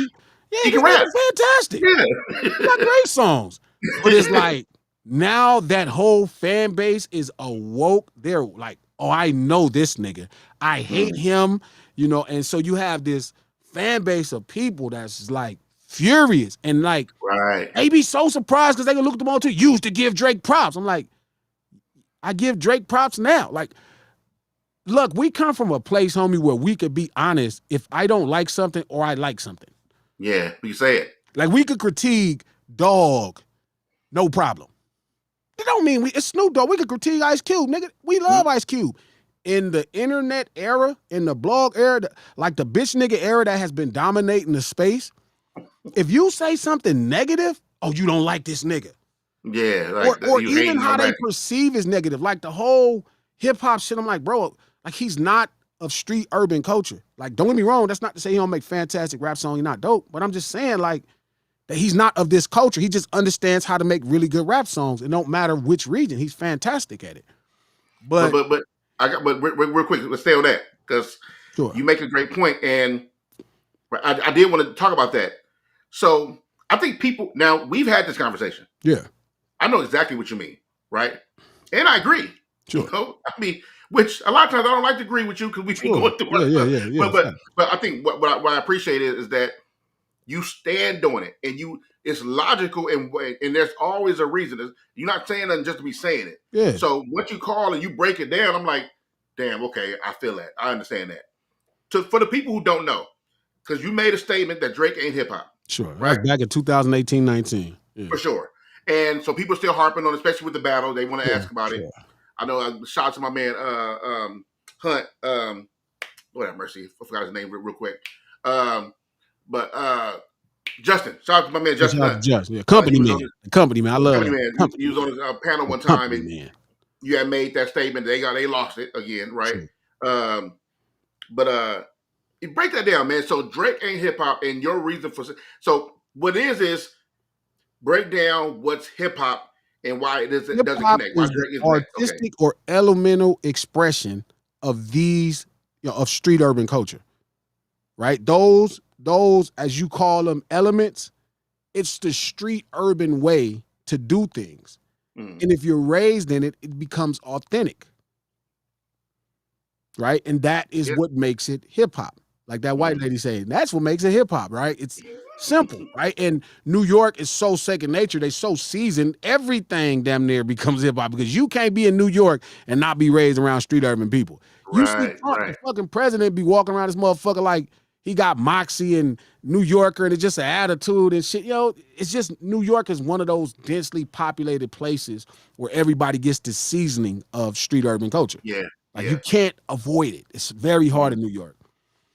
I've always, when I started to really break down what it was, I realized I was like, oh, Drake is a pop artist, right? He just raps and he raps tremendously well. That was the thought. It wasn't negative or positive. It wasn't to discredit him. None of that. I'm like, oh, he takes a pop approach. He takes the same approach a Madonna or, prime Michael Jackson that everybody loves. Like, right? He takes this approach like a pop artist. It didn't seem like it wasn't negative because it's not to question him as an MC. It's not to question him as a record maker. It's not even diminishing his ability. It's just realizing like, okay, he's using rap to make pop music. Not to mention he's pretty much said it 1 million times. Right? And I didn't read it, but I went back and looked. I was like, oh yeah, he says it right here. Like, yeah, I'm not Jay. I'm more like doing what Michael Jackson does. Like I'm I have an assembly line of teams, right? I can take any genre and make it palatable and digestible for everybody. Yeah. Nothing about my conversation becomes uniquely niche to any culture. Like, right? I could take Trigger Man, right, which is the New Orleans shit bounce music, Mm. and make it digestible for everybody and make nice for what, right? Because this is the type of record maker I am, right? And Mm. I'll go get whatever particular things. Madonna does the same thing, and it makes a great song, right? I don't get what was the problem. Like, it's pretty simple. And And to your point, the problem, another part of the problem is that taking something woven deep in a certain type of culture yeah, and then the quote unquote making it digestible takes it outside of the culture of that. which It takes makes the it soul pop, out. which makes pop. Which pop? Which pop? Which It's like pop? Taco Sure. Bell versus authentic Mexican food, Right. right? Right. You take out some of the seasoning, it ain't as much chili powder, maybe you ain't use no paprika on the meat. You know what I mean? You take some of the flavor away and you make a more Right. digestible product for America. That's pop. It's like making jerk chicken that isn't spicy. It's not. Exactly. Right. You know, you take a little bit back, pull some back, and, you know, hey, that's, you know, cool. Kentucky Fried Chicken. You know, you white pepper, So you why know, you think? But hear you say that. Even the way you explain it to me, I'm like, that don't even sound offensive. I don't know why it's offensive. You're so just not that. In my opinion, also, you're just not that, which is cool. I think you are a cat who can do anything. and he Meaning, proves it. yeah, he proved it. You can do anything. But why if I separate you from being just this part of like hip hop, if I say, well, that's not really hip hop, that's this. That's pop, yeah. It's rap music. Why is it people are so offended? So I think so. Not to mention, he said it. That's the crazy part. I look it up and he says the same shit like multiple times in GQ interviews. I'm like, okay, yeah, okay, I'm not tripping. But so this might be fucked up, and this is probably the deepest thing. Everybody want to be niggas till it's time to be niggas. Mm. You know what I'm saying? And I think a lot of people really feel like he's their pathway to this thing. Like, he has a lot of people that discovered rap music through him. They don't listen to any other rapper unless there's a pop hit. See, the thing about people that grew up in this culture that we call hip hop and this level of street urban culture, you can get rid of our favorite artists and it don't mean nothing. We'll be feeling our feelings will be hurt, but we gonna listen to some more of these niggas because we got enough of them to keep making sure they're telling our story. When Tupac died, it felt like the biggest blow, but the next week here go Master P. Let's go. Let's roll this shit out. Right. Okay, we gonna feel it. That shit gonna appeal to that street urban nature in us, and it's like, let's go. And then here comes Jay-Z, blows up, and Juvenile, 400 Degrees, and DMX, this nigga with no shirt, some shorts and Timberlands with no socks. You know what I mean? Like, we keep it going. For them, this is their sole entry into this thing. So once you take it away, they like, well, how else do I get in? It's like all of these that's deep. niggas. That's deep. Which shows that you weren't really in this. Because No, if you now don't go to no more Laker games because LeBron gone, you're not a Laker fan. you're not a Laker fan.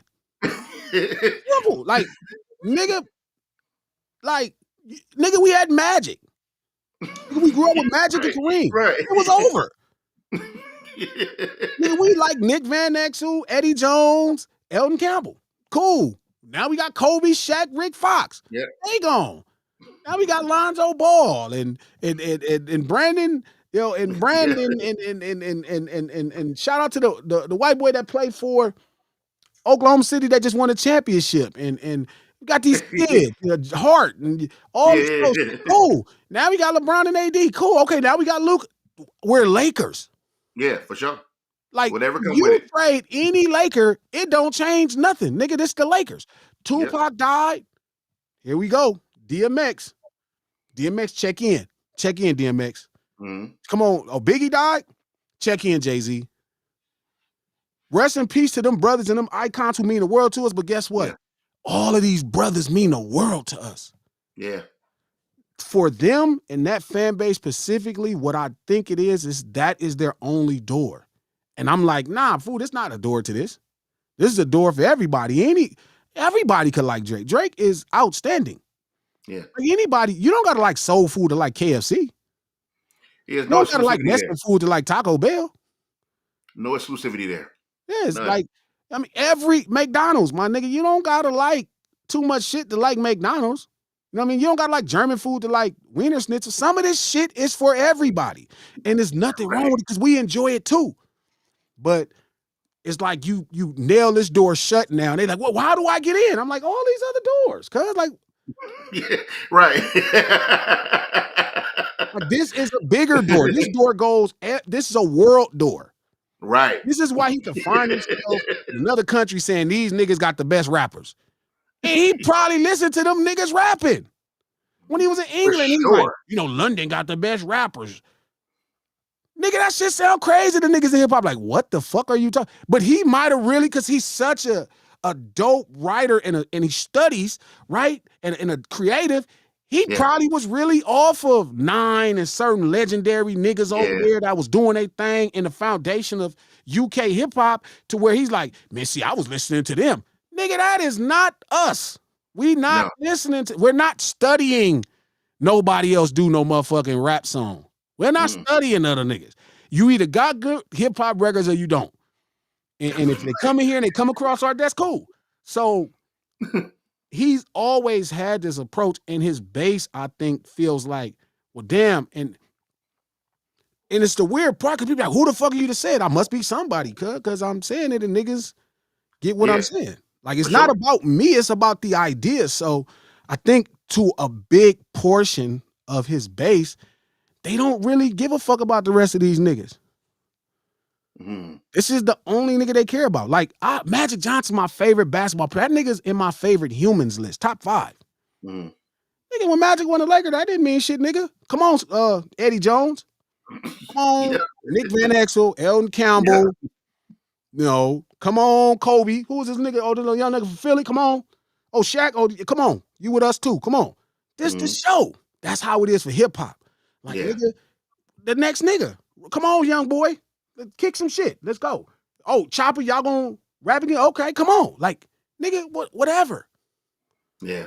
It's all of this shit. Like, nigga, it's all of this shit. So I think that's the problem. Look, I think to them, it's like, he just keeping us out. And it's like, nigga, I'm not. You're just not that, nigga. Like, I get it if you thought that this was the door. It's not.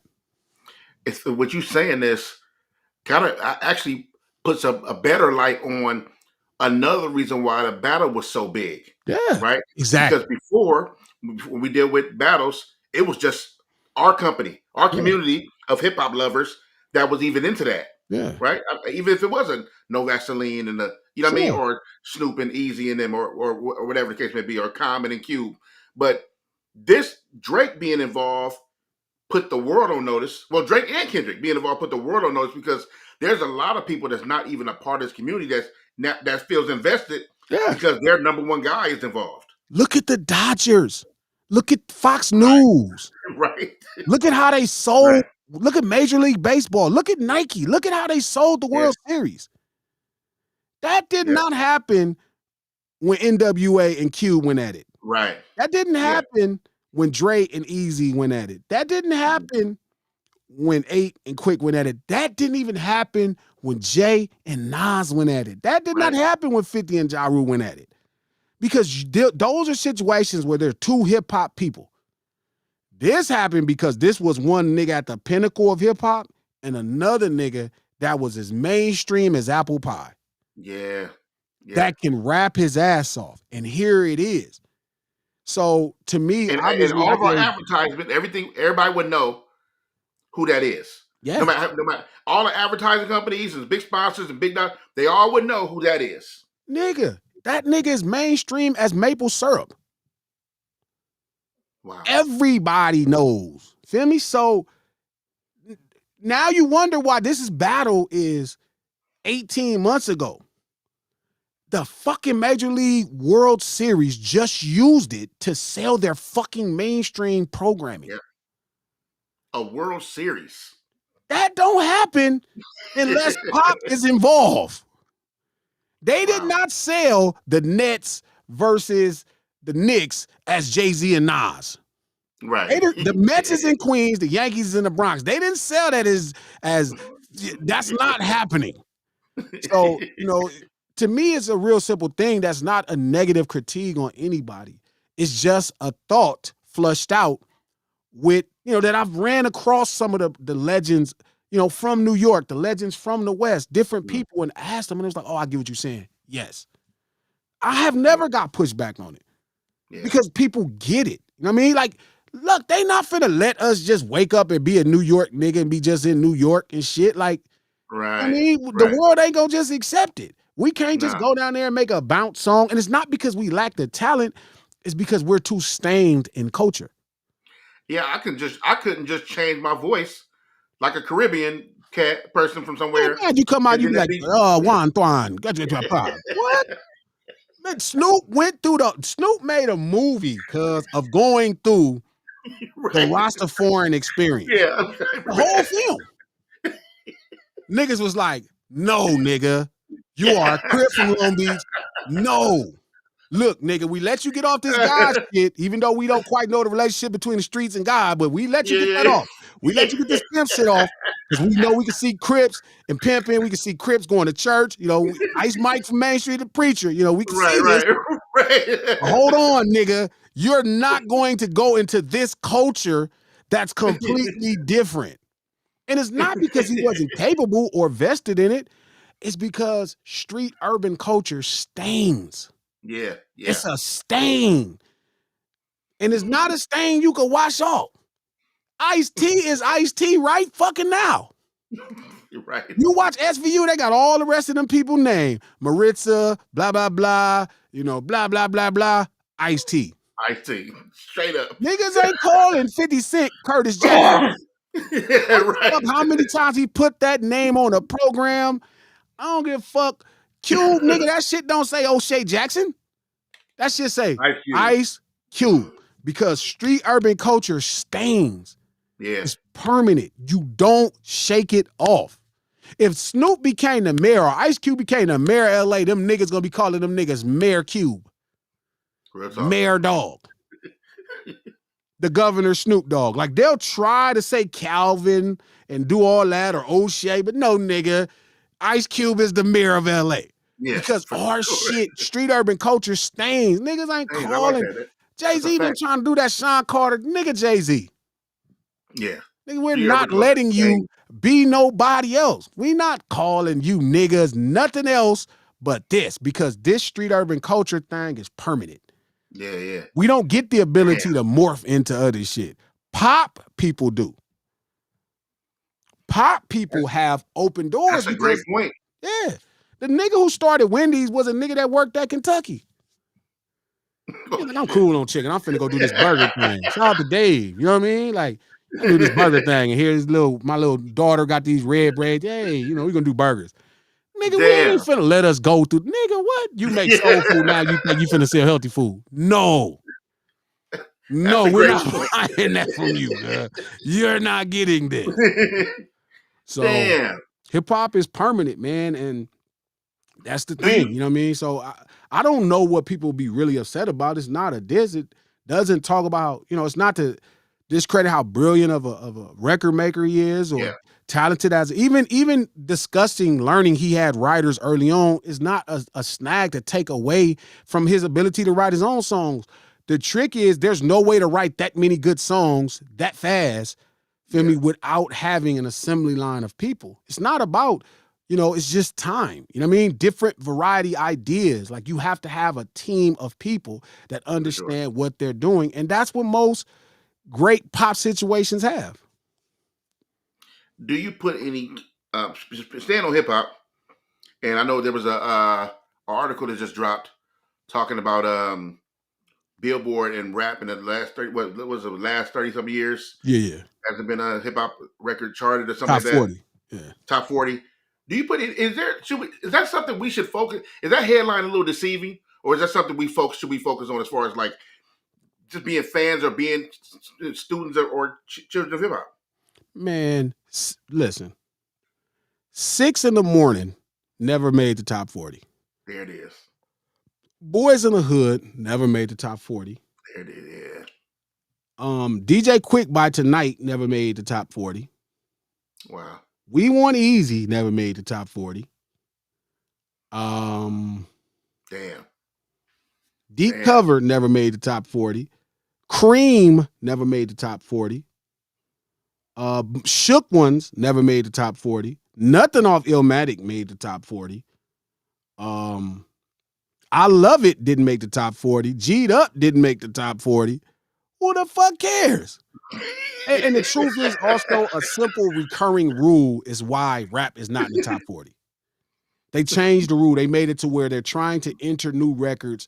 And that's why I think it's a move by the major labels to kind of devalue this thing we got going on. Okay. They kind of going into a more worldly business, international ideas, K-pops, Afro beats, even country. You know what I mean? They're going in different spaces. They're diversing their funds. It ain't just hip hop. So it's like, also let's shit on it while it's going out the door, like while we not making it our mainstay. But the truth is the recurring rule took 2 records out that would have been there for the next 2 weeks. We got Megan back in there now. You know what I'm saying? So the point I was saying is, who the fuck cares? Yeah. Passing Me by Farside didn't never make the top 40. Yeah. 93 Till Infinity didn't make the top 40. Sprinkle Me didn't make the top 40. Hurricane didn't make the top 40. Too Shorts, there's so many fantastic Too Short songs that didn't make the top 40. Spice One didn't always make. Who the fuck cares? Nothing from MCA to Compton's Most Wanted made the top 40. What do that got to do with us? Nas has 3 records through his whole career that made the top 40. 3. Who the fuck cares? Yeah, it's funny because with that article being a thing, because I don't remember. Look, man, I'm 45. I'll be 46 in some days, really, right? So being 46, I don't remember having conversations. I know, Glass, you can testament to this too. I don't remember having conversations about what started this shit. Yeah, I don't. Bro, that when our conversation became the love of the hip hop, what we loved. When I started studying records in 2011, G-Thang was number 2 in the country out of all records. I never knew that. Yeah, I didn't know that. California Love was number 1. I never knew that. What the fuck difference did that make? Yeah. You know what I'm saying? Right. Bout It didn't make the Hot 100s. And I remember what it felt like when he just performed it at Versus. It was the biggest record. Yeah. Out of all these smash hits, shout out to my label and my heritage, Cash Money Records. All these smash hit records. The biggest motherfucking reaction came from a song that didn't even chart in the Hot 100s. Because this thing ain't never been built off of them people back. They built their business further off of hip hop. Yeah. Hip hop didn't build further off of them. Bout It was the biggest song. It got the greatest reaction. A song that never charted in fuck just 40. It's 60 other spots it didn't chart in. And you couldn't tell niggas nothing when that shit came on, nigga. And that's the thing that make this hip hop shit so fire. That's what I love about it. You saying that reminds me of the conversations we have in sports. Now I'm comparing this to sports, but the argument still stands for pretty much anything.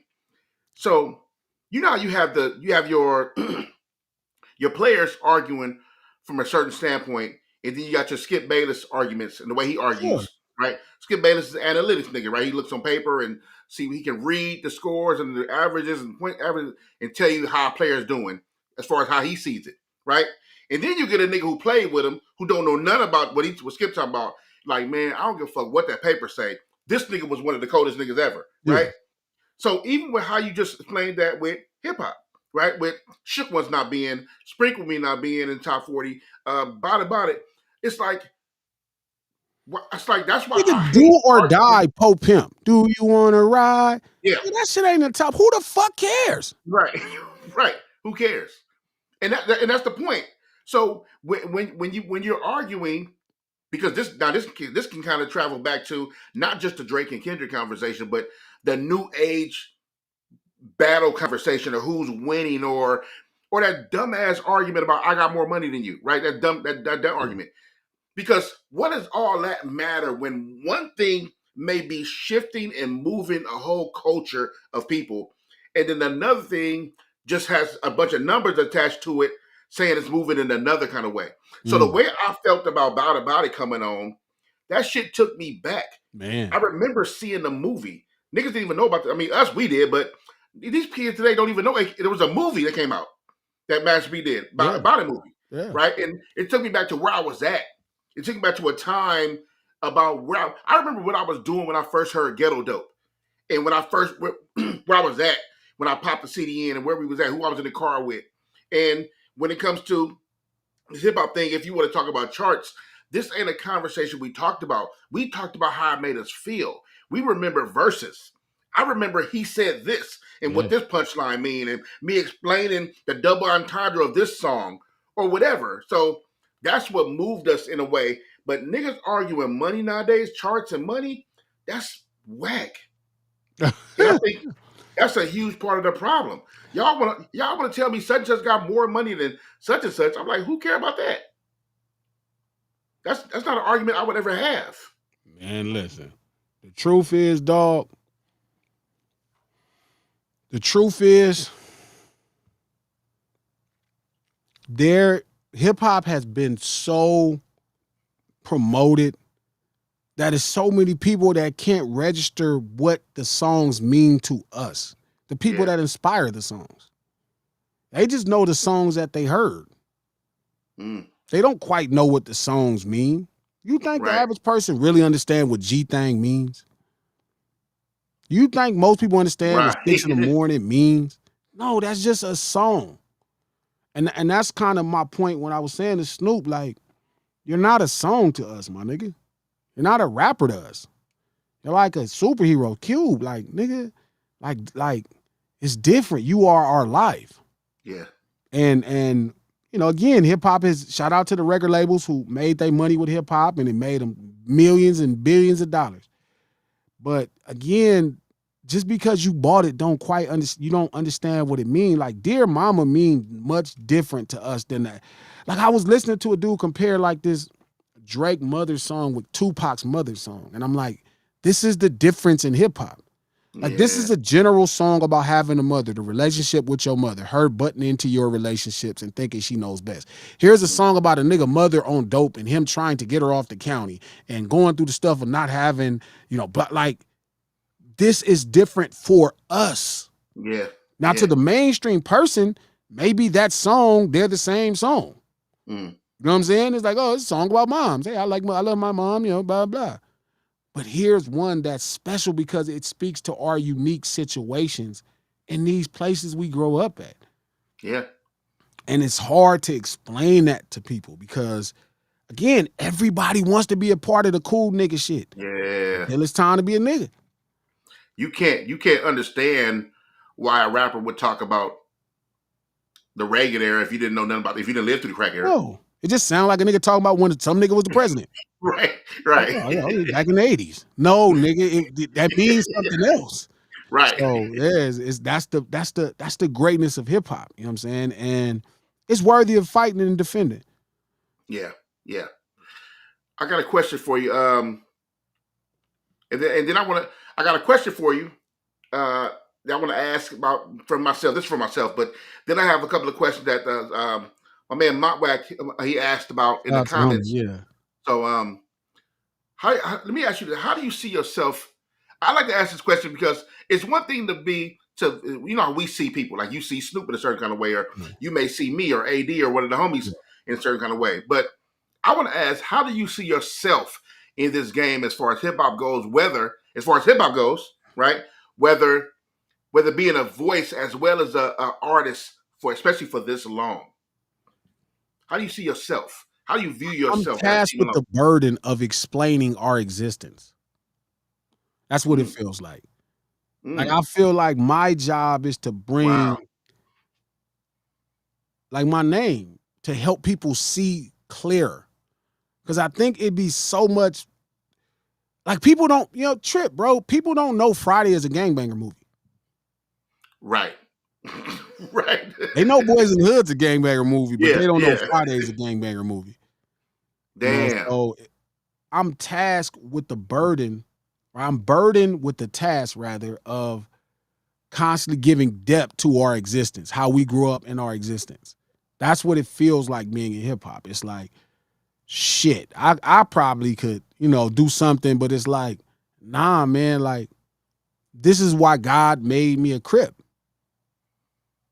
You know That's what a I mean? To make sure big statement. people understood that there's way more to this shit than just Rocket from Colors. Like, you know what I Damn. mean? And to be a reasonable voice in a landscape. And my job is to keep making sure people know more about it. That's the thing about Tupac Must Die, where it was like, nah, man, this nigga just ain't some nigga that was a hater, bro. Like, this is how we grow up. This is the responsibility we feel in protecting ourselves and our reputations in these circumstances. Like, to bring a level of, to humanize somebody, to me, that's been villainized for years. That's the job. Mm, That's the task. mm. And it's a burden sometimes, because I would like to lie to the general population and then get their love like every fucking body else. I could tell y'all 100 lies. I could lie. I could be like, yeah, I don't like Bloods. I don't, no Crips don't be with Bloods. I could cater into every level of ignorance you could imagine. You know what I mean? But Right. I don't, God didn't push me in that direction. It was like, go this way. You know what I mean? Don't cater to their ignorance. Capture their imagination. Yeah. You know what I I mean? like that. Yeah. I'm going to ask you some community questions. It's pretty cool, actually. One, what's one of the biggest mistakes or missteps you've made in branding or entrepreneurship? Oh, that's a great Yeah, question. that's question. First question. Oh,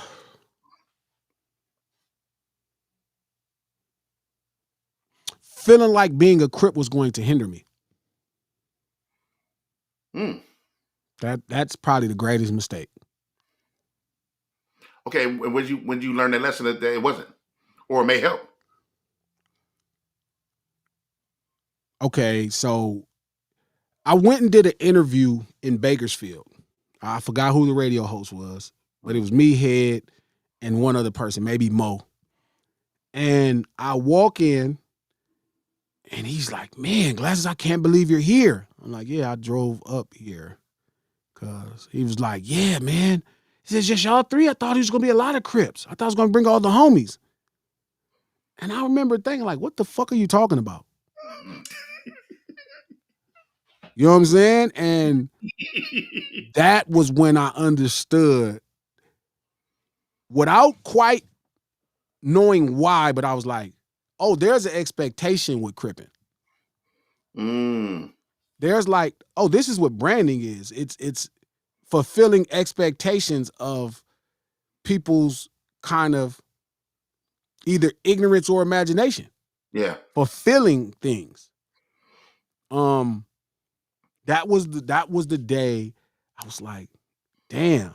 I didn't make any changes, but Mm. I got it that day.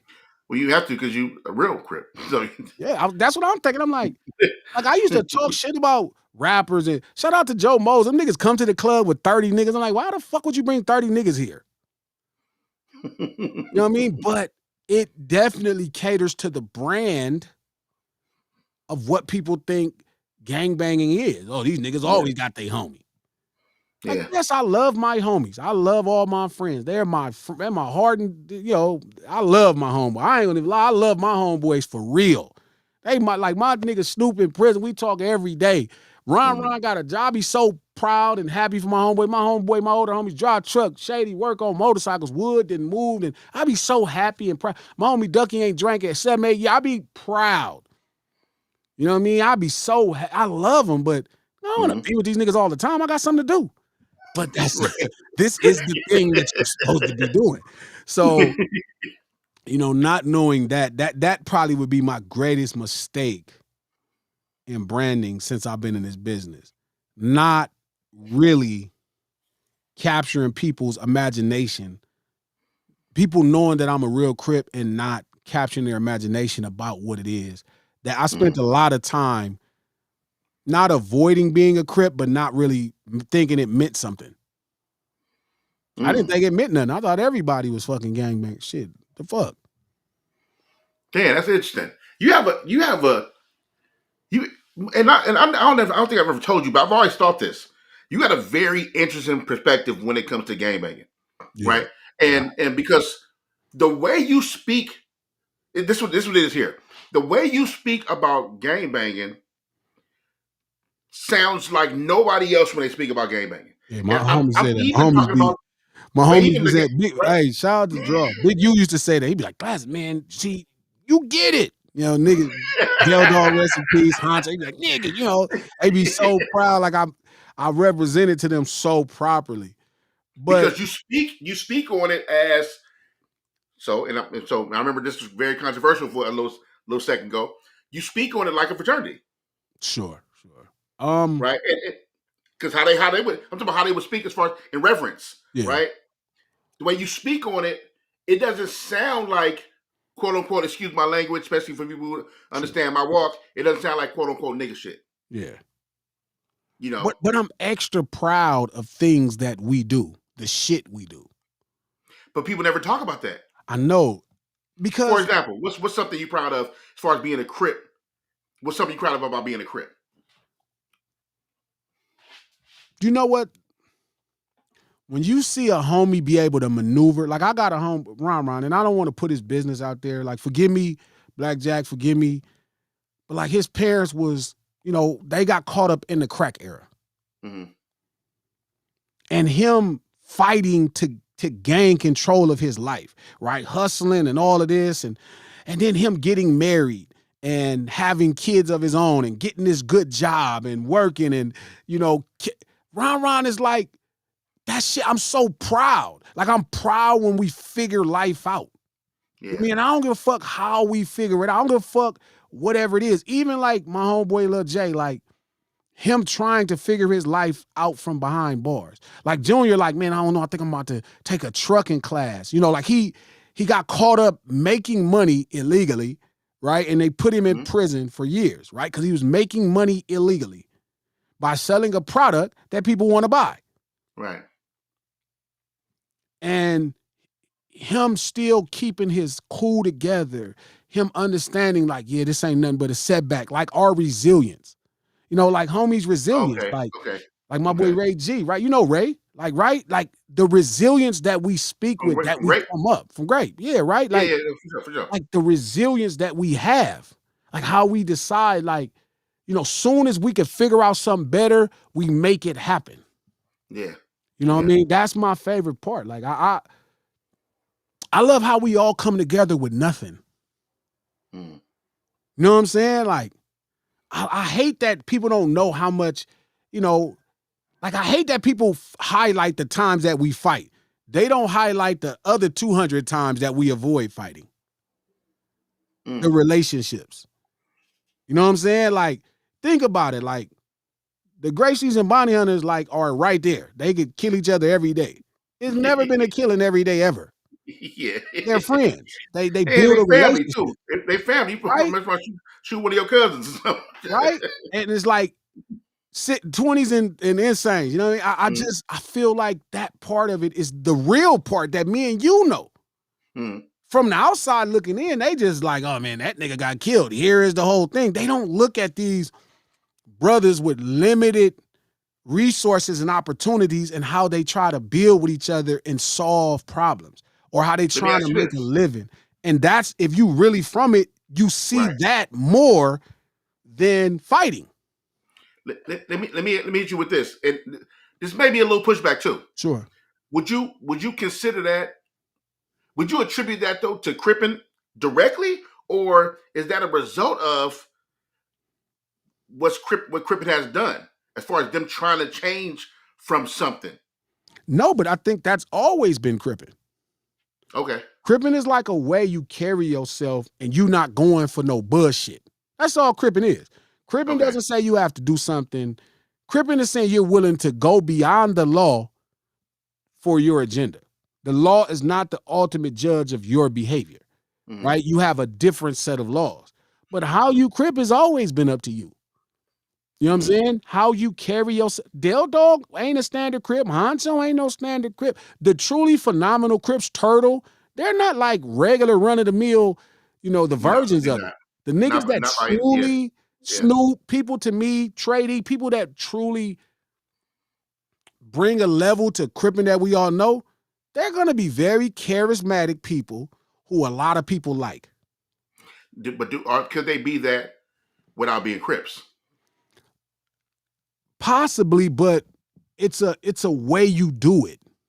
Because are we given? And now this is me. This is me. I'm genuinely asking this to know what you think. Because what could if what can I give Crippin the credit for who G Malone is? Now, obviously, your life and your experiences made you who you are today, Sure. right? So I can't dismiss that part, Sure. not at all. But you being special to me and to a lot of other people, I don't know if I would argue, but see, this could be my ignorance. I never gangbang, right? Sure.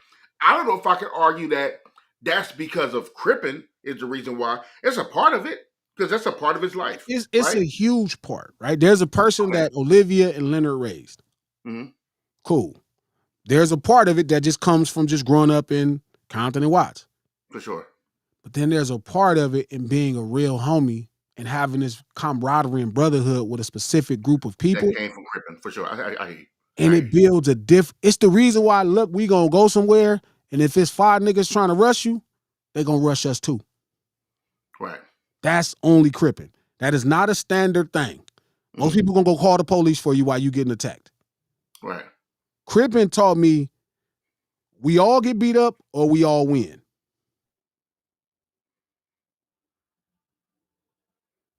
Yeah. Well, did he freeze? I think he froze. Man, it's such a fire conversation too. I think he froze. G, can you hear me? In the lobby? Man, it was such a fire conversation. Mark, you called it too.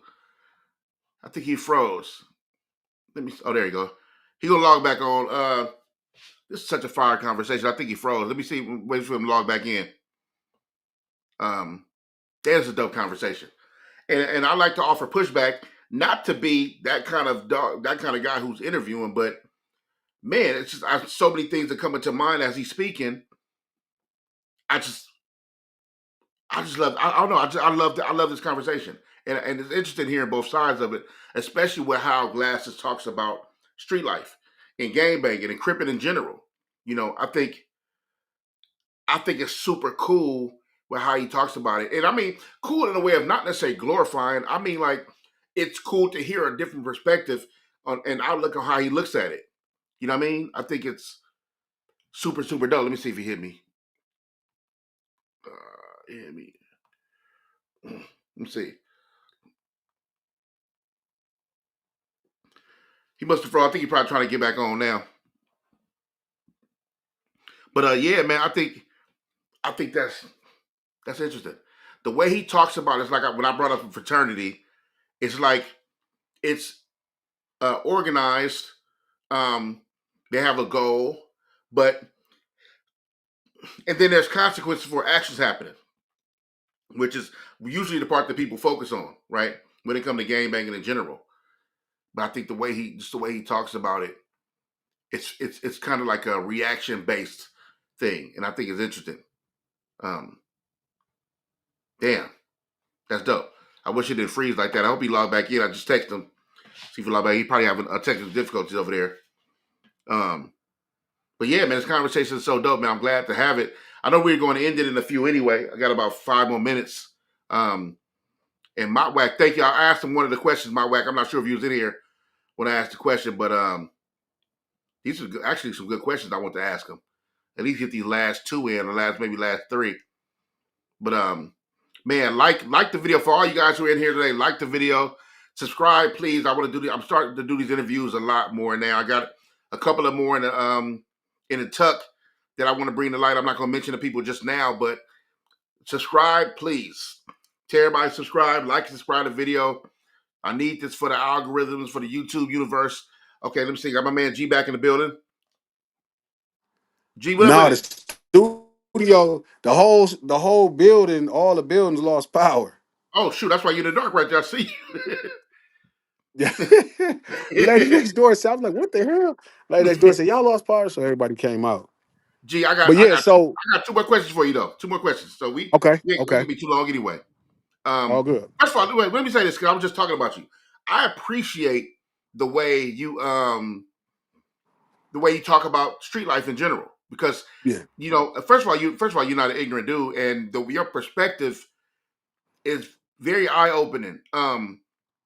It's well thought out. It's not just like I said. It's not that nigga way of looking at things. It's a very like no like this is reactionary. This is why we do this. But if you focus on this, of course you're going to focus on it. There's a negative side to any kind of sure, street life, right? sure. But not focusing on that allow you to see. First of all, it allow you to humanize us. We are Yeah, humans, right? And if you don't know the history of it, leave it alone anyway, because you're gonna have a frayed view of you looking at while you're looking at gangbang anyway. So you have no right. history, meaning you're missing a lot of context as far as street life goes. But Yeah. I do appreciate how you speak on it because it gives us another perspective of like, damn, that's an ill way to look at it because I'm looking at it for the people that's in it already and been doing it. Now, I wouldn't necessarily push my son to go do being new No, no, 2025. no, No, no, no. for sure. I understand that. I'm Yeah, saying yeah. for the people who've been doing it though, and actively living this lifestyle, I can see it. I wish they all had your perspective. I think it'll actually work out better if more of them did have your perspective of I gangbanging. mean,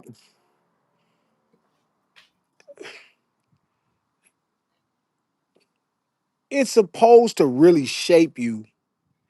I always some people make the flag, and some people the flag makes them. Mm, It was a challenge. It was a challenge that went up the other day. I forgot homie name. He's from New York. mm. I can't think of his name, but I've Oh, said his drop the name flag multiple times. Drop your challenge. flag challenge, Yeah. Mm, right? And I can't remember his name to give him credit. Forgive me, brother. I'm sorry, homie. But he had a drop your flag challenge, and people kept asking me how I felt, and I pretty much didn't really entertain the thought until I had a conversation with somebody that I felt was worthy of the conversation. And they said, "Man, what do you think of that?" I said, "Look, man, I think there's a group of people that needed gangbanging for their personal thing.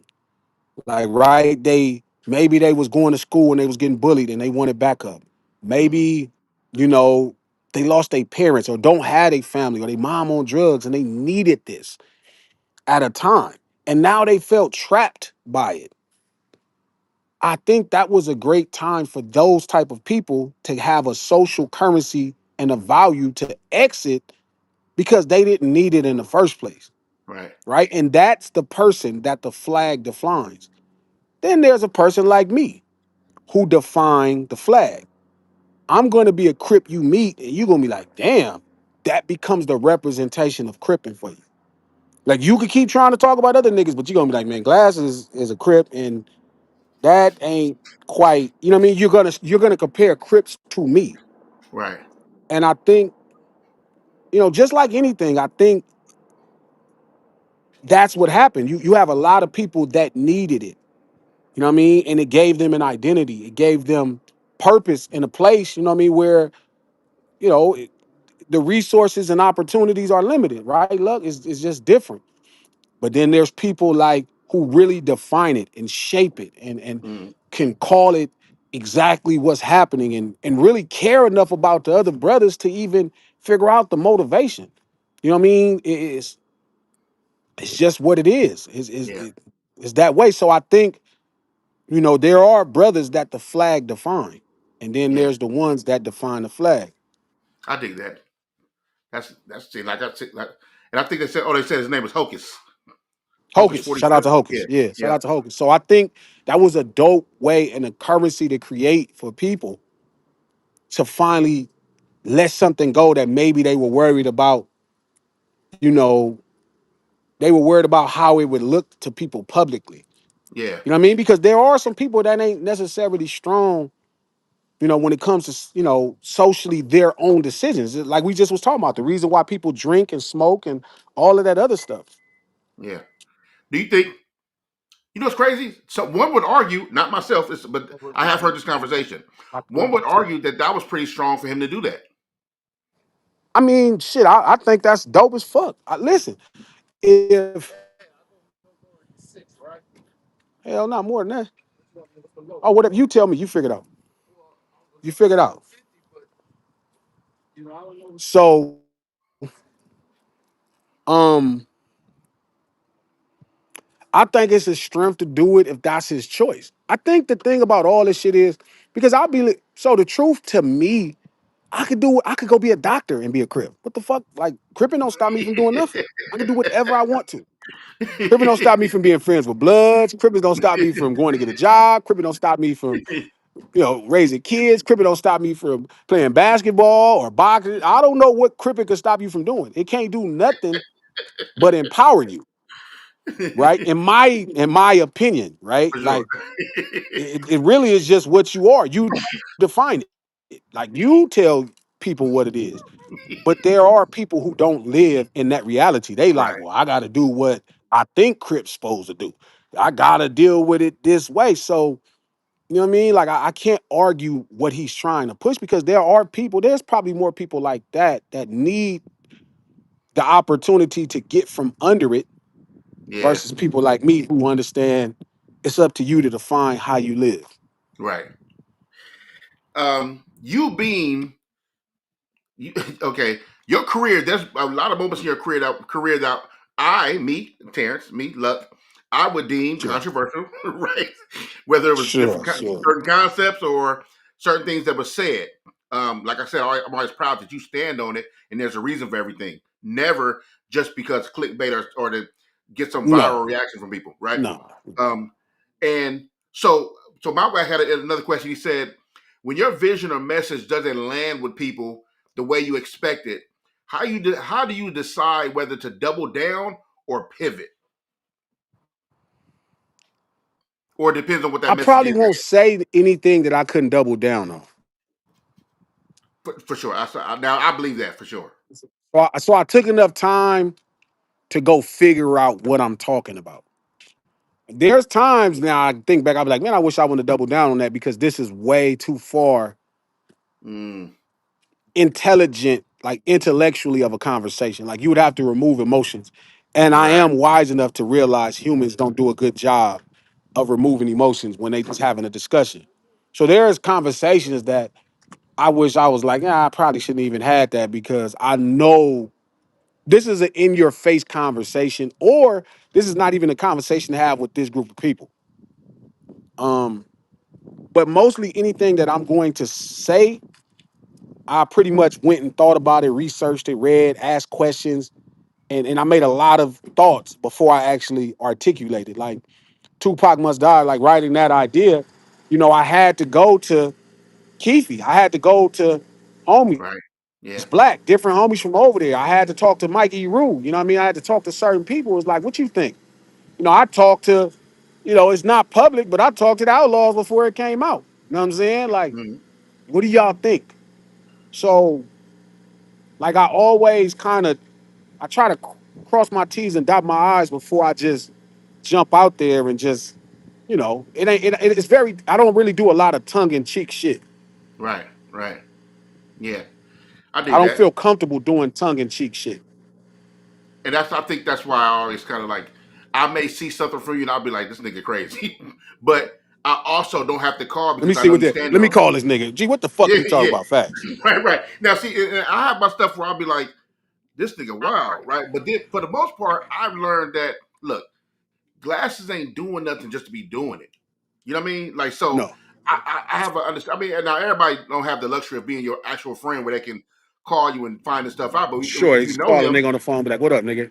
yeah, but if you know him, you know that this look stop. A lot of y'all maybe a lot of y'all are still getting to know him and getting to know of him, right? Especially through something like that battle where you were being on these Oh platforms and man. being for a lot of people new to a lot of people, right?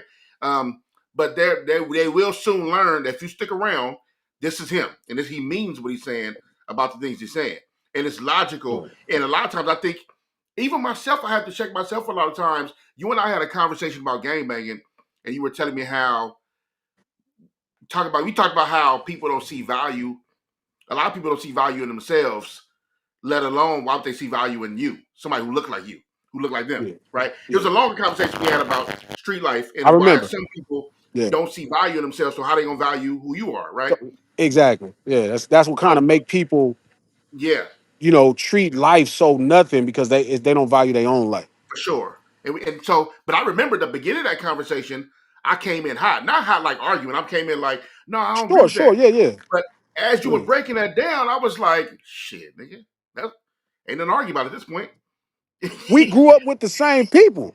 You know what I'm saying? Right, We grew up with the same right. people. So so if I'm talking about Ray G, if I'm talking about Deuces, if I'm talking about Yeah, George, Gio, if I'm talking about mhm, Brandon, you know the people that everybody make a big deal out of.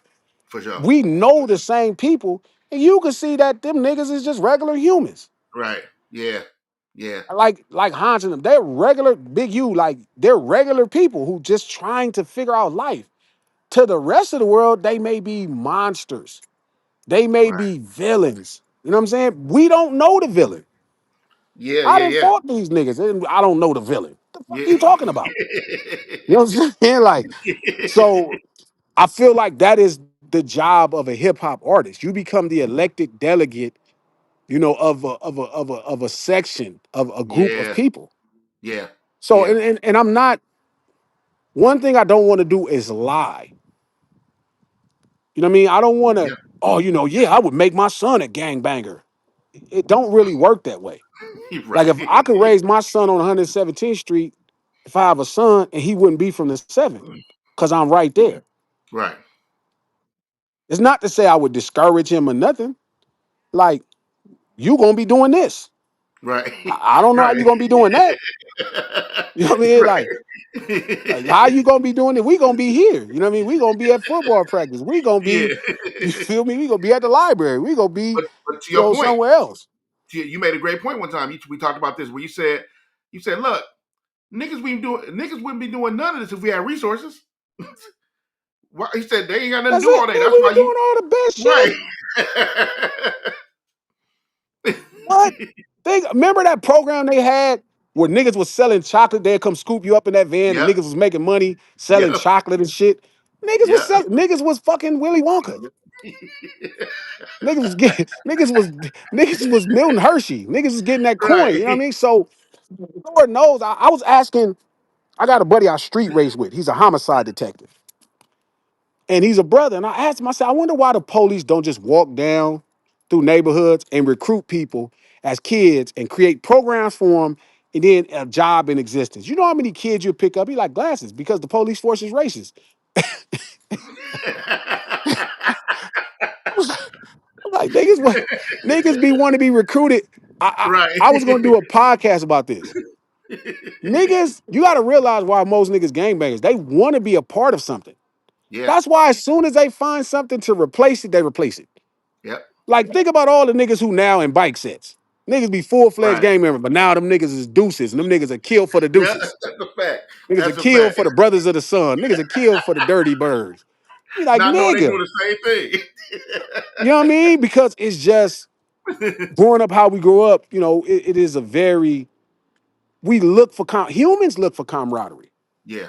You know what I mean? So this is the closest thing in camaraderie, right? Is the neighborhood, the gang, right? Oh, yeah, it's the homies. You feel me? Like, yeah, these my peoples. So we Right. find the closest camaraderie available to us. But shit, if there was other opportunities, we'd be that too. Yeah. We'll go get that first. Oh, hold it. If the police force could walk through our neighborhoods, bad luck, and say, hey, we got a football program. Hey, we got a job for you. After school program. Niggas is going. For sure.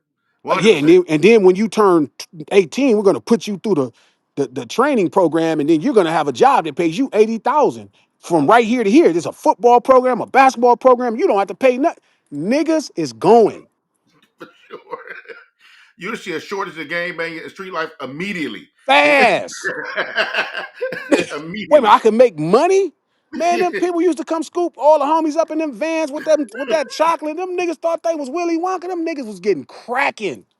I remember That's a chocolate fact. used to come back with $200-300. I'm like, damn, I'm thinking shit. I need to get on this van. That's a fact.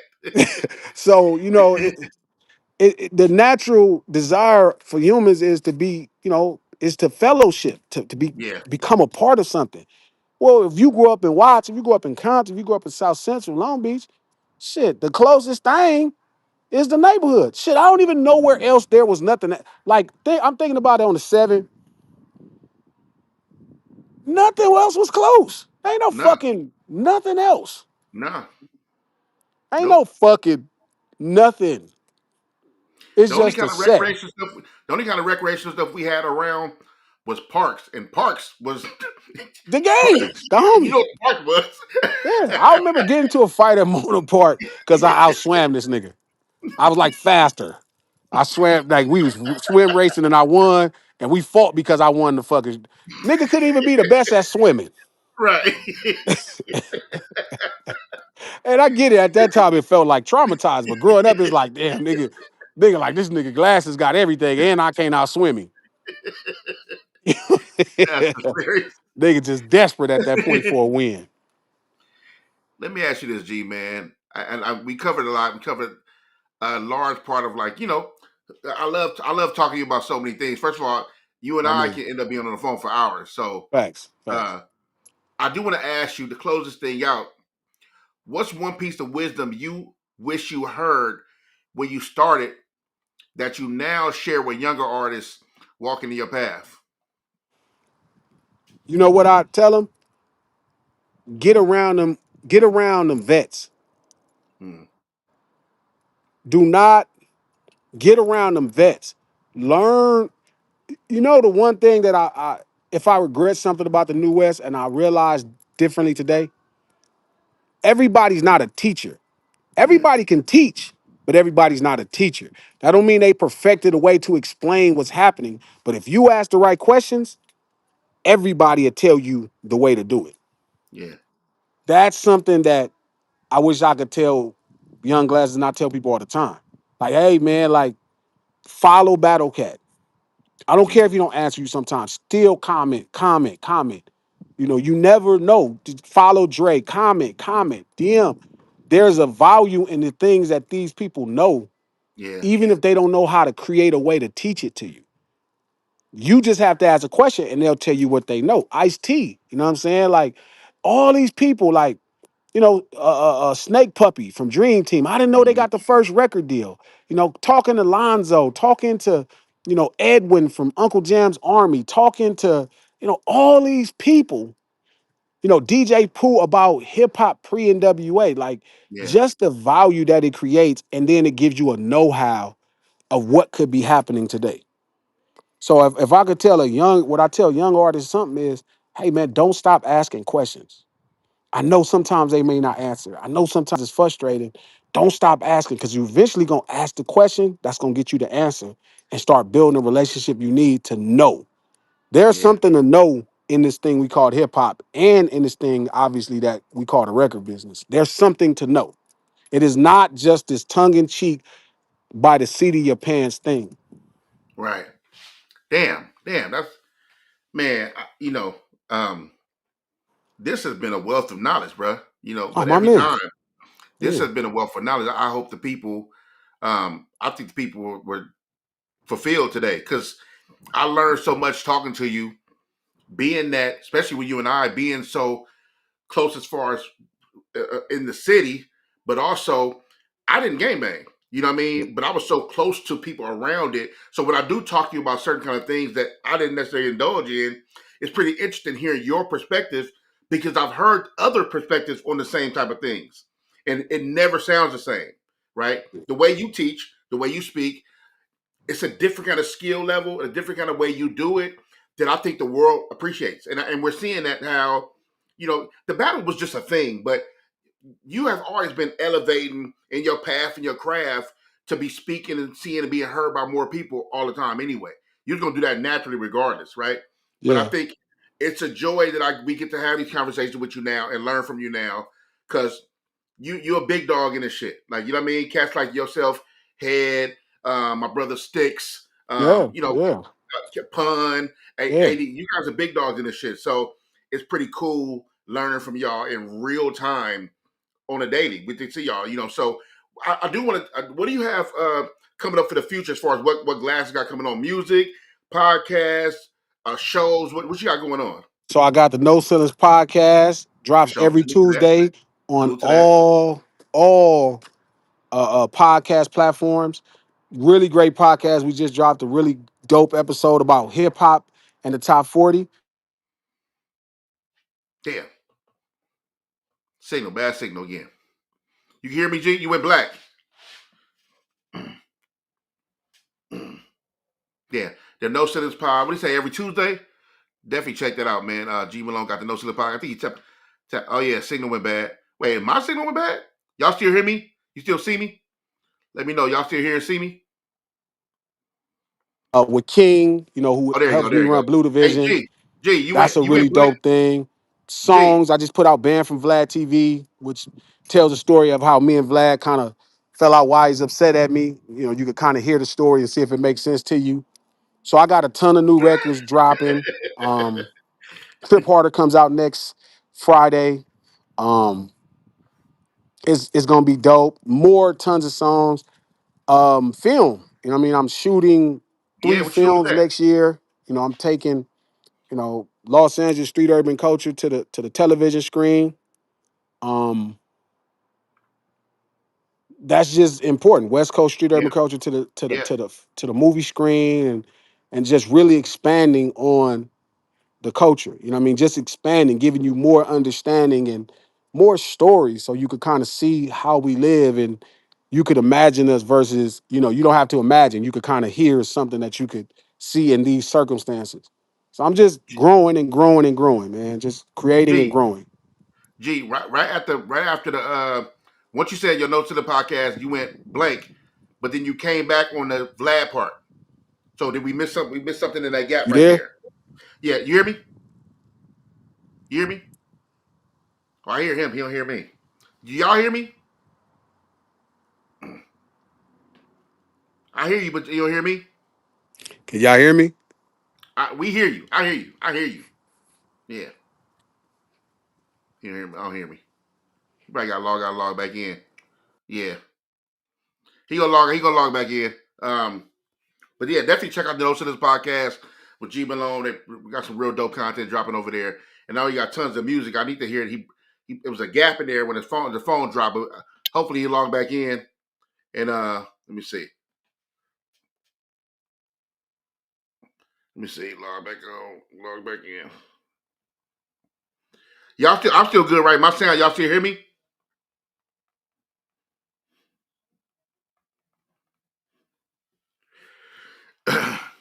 Y'all still hear me? Mic check, mic check, mic check.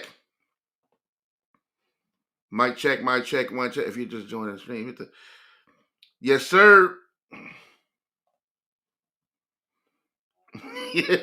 Joy West.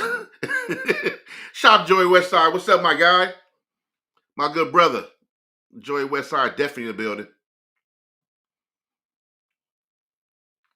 Okay, good looking, good looking. Man, it's funny. I'm trying to get to this last little. Want to let him get his stuff off, man. But this been a dope interview. Dope. G Malone got so much game for people, man. And myself, I always appreciate talking to him, man. He always got some good game for people, and very, like I said, very interesting perspective on how you get down too. So that's dope. Let me see. Thank you, man. I appreciate you. I appreciate you, bro. For real, definitely. I'm gonna try to keep this content going. I wanna get some more. Man, I gotta interview. I gotta interview you too. I think I'm still doing your thing. We definitely got to set that up. I met you in the DM. We got to set that up. Let me see if I'm gonna send him this. Should be still his phone. But yeah, man. So look, I appreciate, man. I appreciate y'all. Put up on me today, man. This is homeroom. With luck, man. I'm gonna be put it up on people doing these interviews. I'm gonna make sure I stay posted, stay consistent. I got a lot more coming up. I got some dope ones in the tuck that I can't wait to knock out. Shout out to Louisiana. South Louisiana is definitely in the building. Appreciate y'all being here. So yeah, man, like and subscribe, like the video. Please subscribe. I'll bring in more dope interviews back to y'all ASAP. G Malone, I don't know where he went, but we had a little second. We had a 2-hour conversation. We had to get this last little second in. He was just dropping his. Oh, here he comes. He said pull him back up. He said pull him back up and get his phone back together. Because I need him to let us know what he got going on so we can make sure we in line to check it out. So he said he about to pull it back on me right now. Please be patient. I know people are dropping off the line thinking it's over, but I want to get this last little second in. Let me get his stuff off. But I appreciate y'all hanging out with me today, man. Especially for all the new super chat. Shout out to Kevin Philly for the super chat. Appreciate you, big dog. Appreciate any support. Thank you. Any support, I thank you. Appreciate it. Real talk. And for those who know, I'm trying to get me this monitor so I can really do my reaction video. So I'm working that out. So Kevin Finley, I appreciate that. That's definitely going towards the monitor. Appreciate that support. Real talk. New Orleans is definitely in a bit. Okay. 504 Roller, definitely see. Hey, man, I appreciate that. 504 Roller, appreciate you. For real. I need all the subscribers I can get so I can keep dropping these interviews. I got some other, and check out the one. I dropped some interviews in the past. Easy to find them. The covers the thumbnails look just like this one. You'll see the same cover, same people. I mean, you see different people on the thumbnail. So check them out, man. But I'm gonna bring some new interviews to y'all ASAP. Let me see. I got G Malone definitely back in the building. All right, there we go. G. Okay. Now my Wi-Fi clicked on, and then it messed back when all the so power came back on. One more time. Start from the No Ceilings podcast. So the No Ceilings podcast, which is released every Tuesday on iHeart Podcast, Apple Podcasts, or anywhere you get your podcast from, just dropped this great episode, conversations about top 40 and rap music. But it's a really good podcast. Executive produced by Charlamagne the God, distributed by iHeart, Black Effect Podcast Network. Yes, really sir. Dope podcast. Tuesday, you can go subscribe there, get all the updates whenever they drop on Tuesdays. Monday, Wednesday, and Friday, we got the No Ceilings Lunch Hour.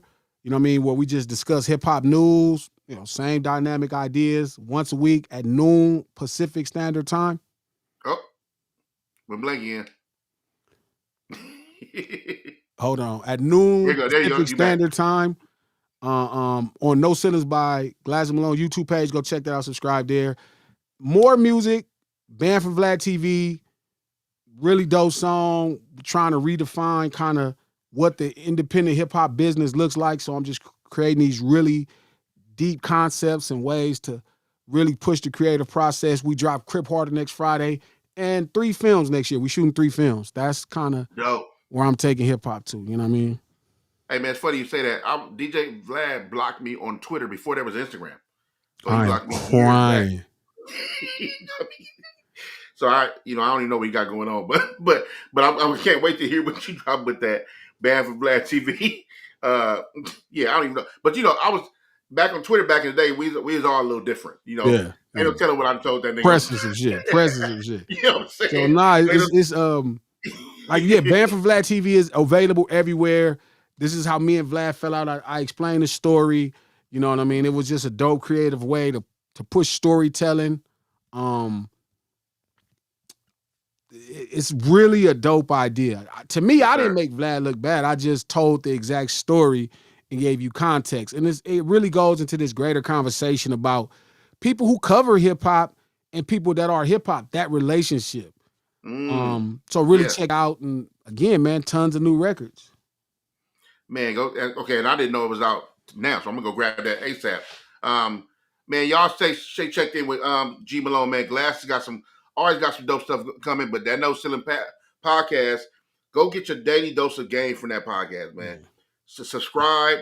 Don't just pull up on them. When you subscribe to it so you can get all notifications and get when he's tapped on, you pull right up on him, get nothing but a bunch of game, bunch of dope content, some good laughs, and some good insight when it comes to the topics also. So pull up on it, make sure you tap in and get that music, man. G, my good brother, I love you, man. Yes, sir. You my niggas from day one. Appreciate you for putting this time to the side for me. Yeah. And it's been a dope conversation, man. I appreciate you. And once again, my nigga, Just keep rocking. My luck, I'm Keep on rocking. you, man. Much Always love. a fan of what you got going on. Yes, sir. To everybody, man, I appreciate y'all staying in. If don't forget, like the video, subscribe. I appreciate you. I need it for the good old algorithms.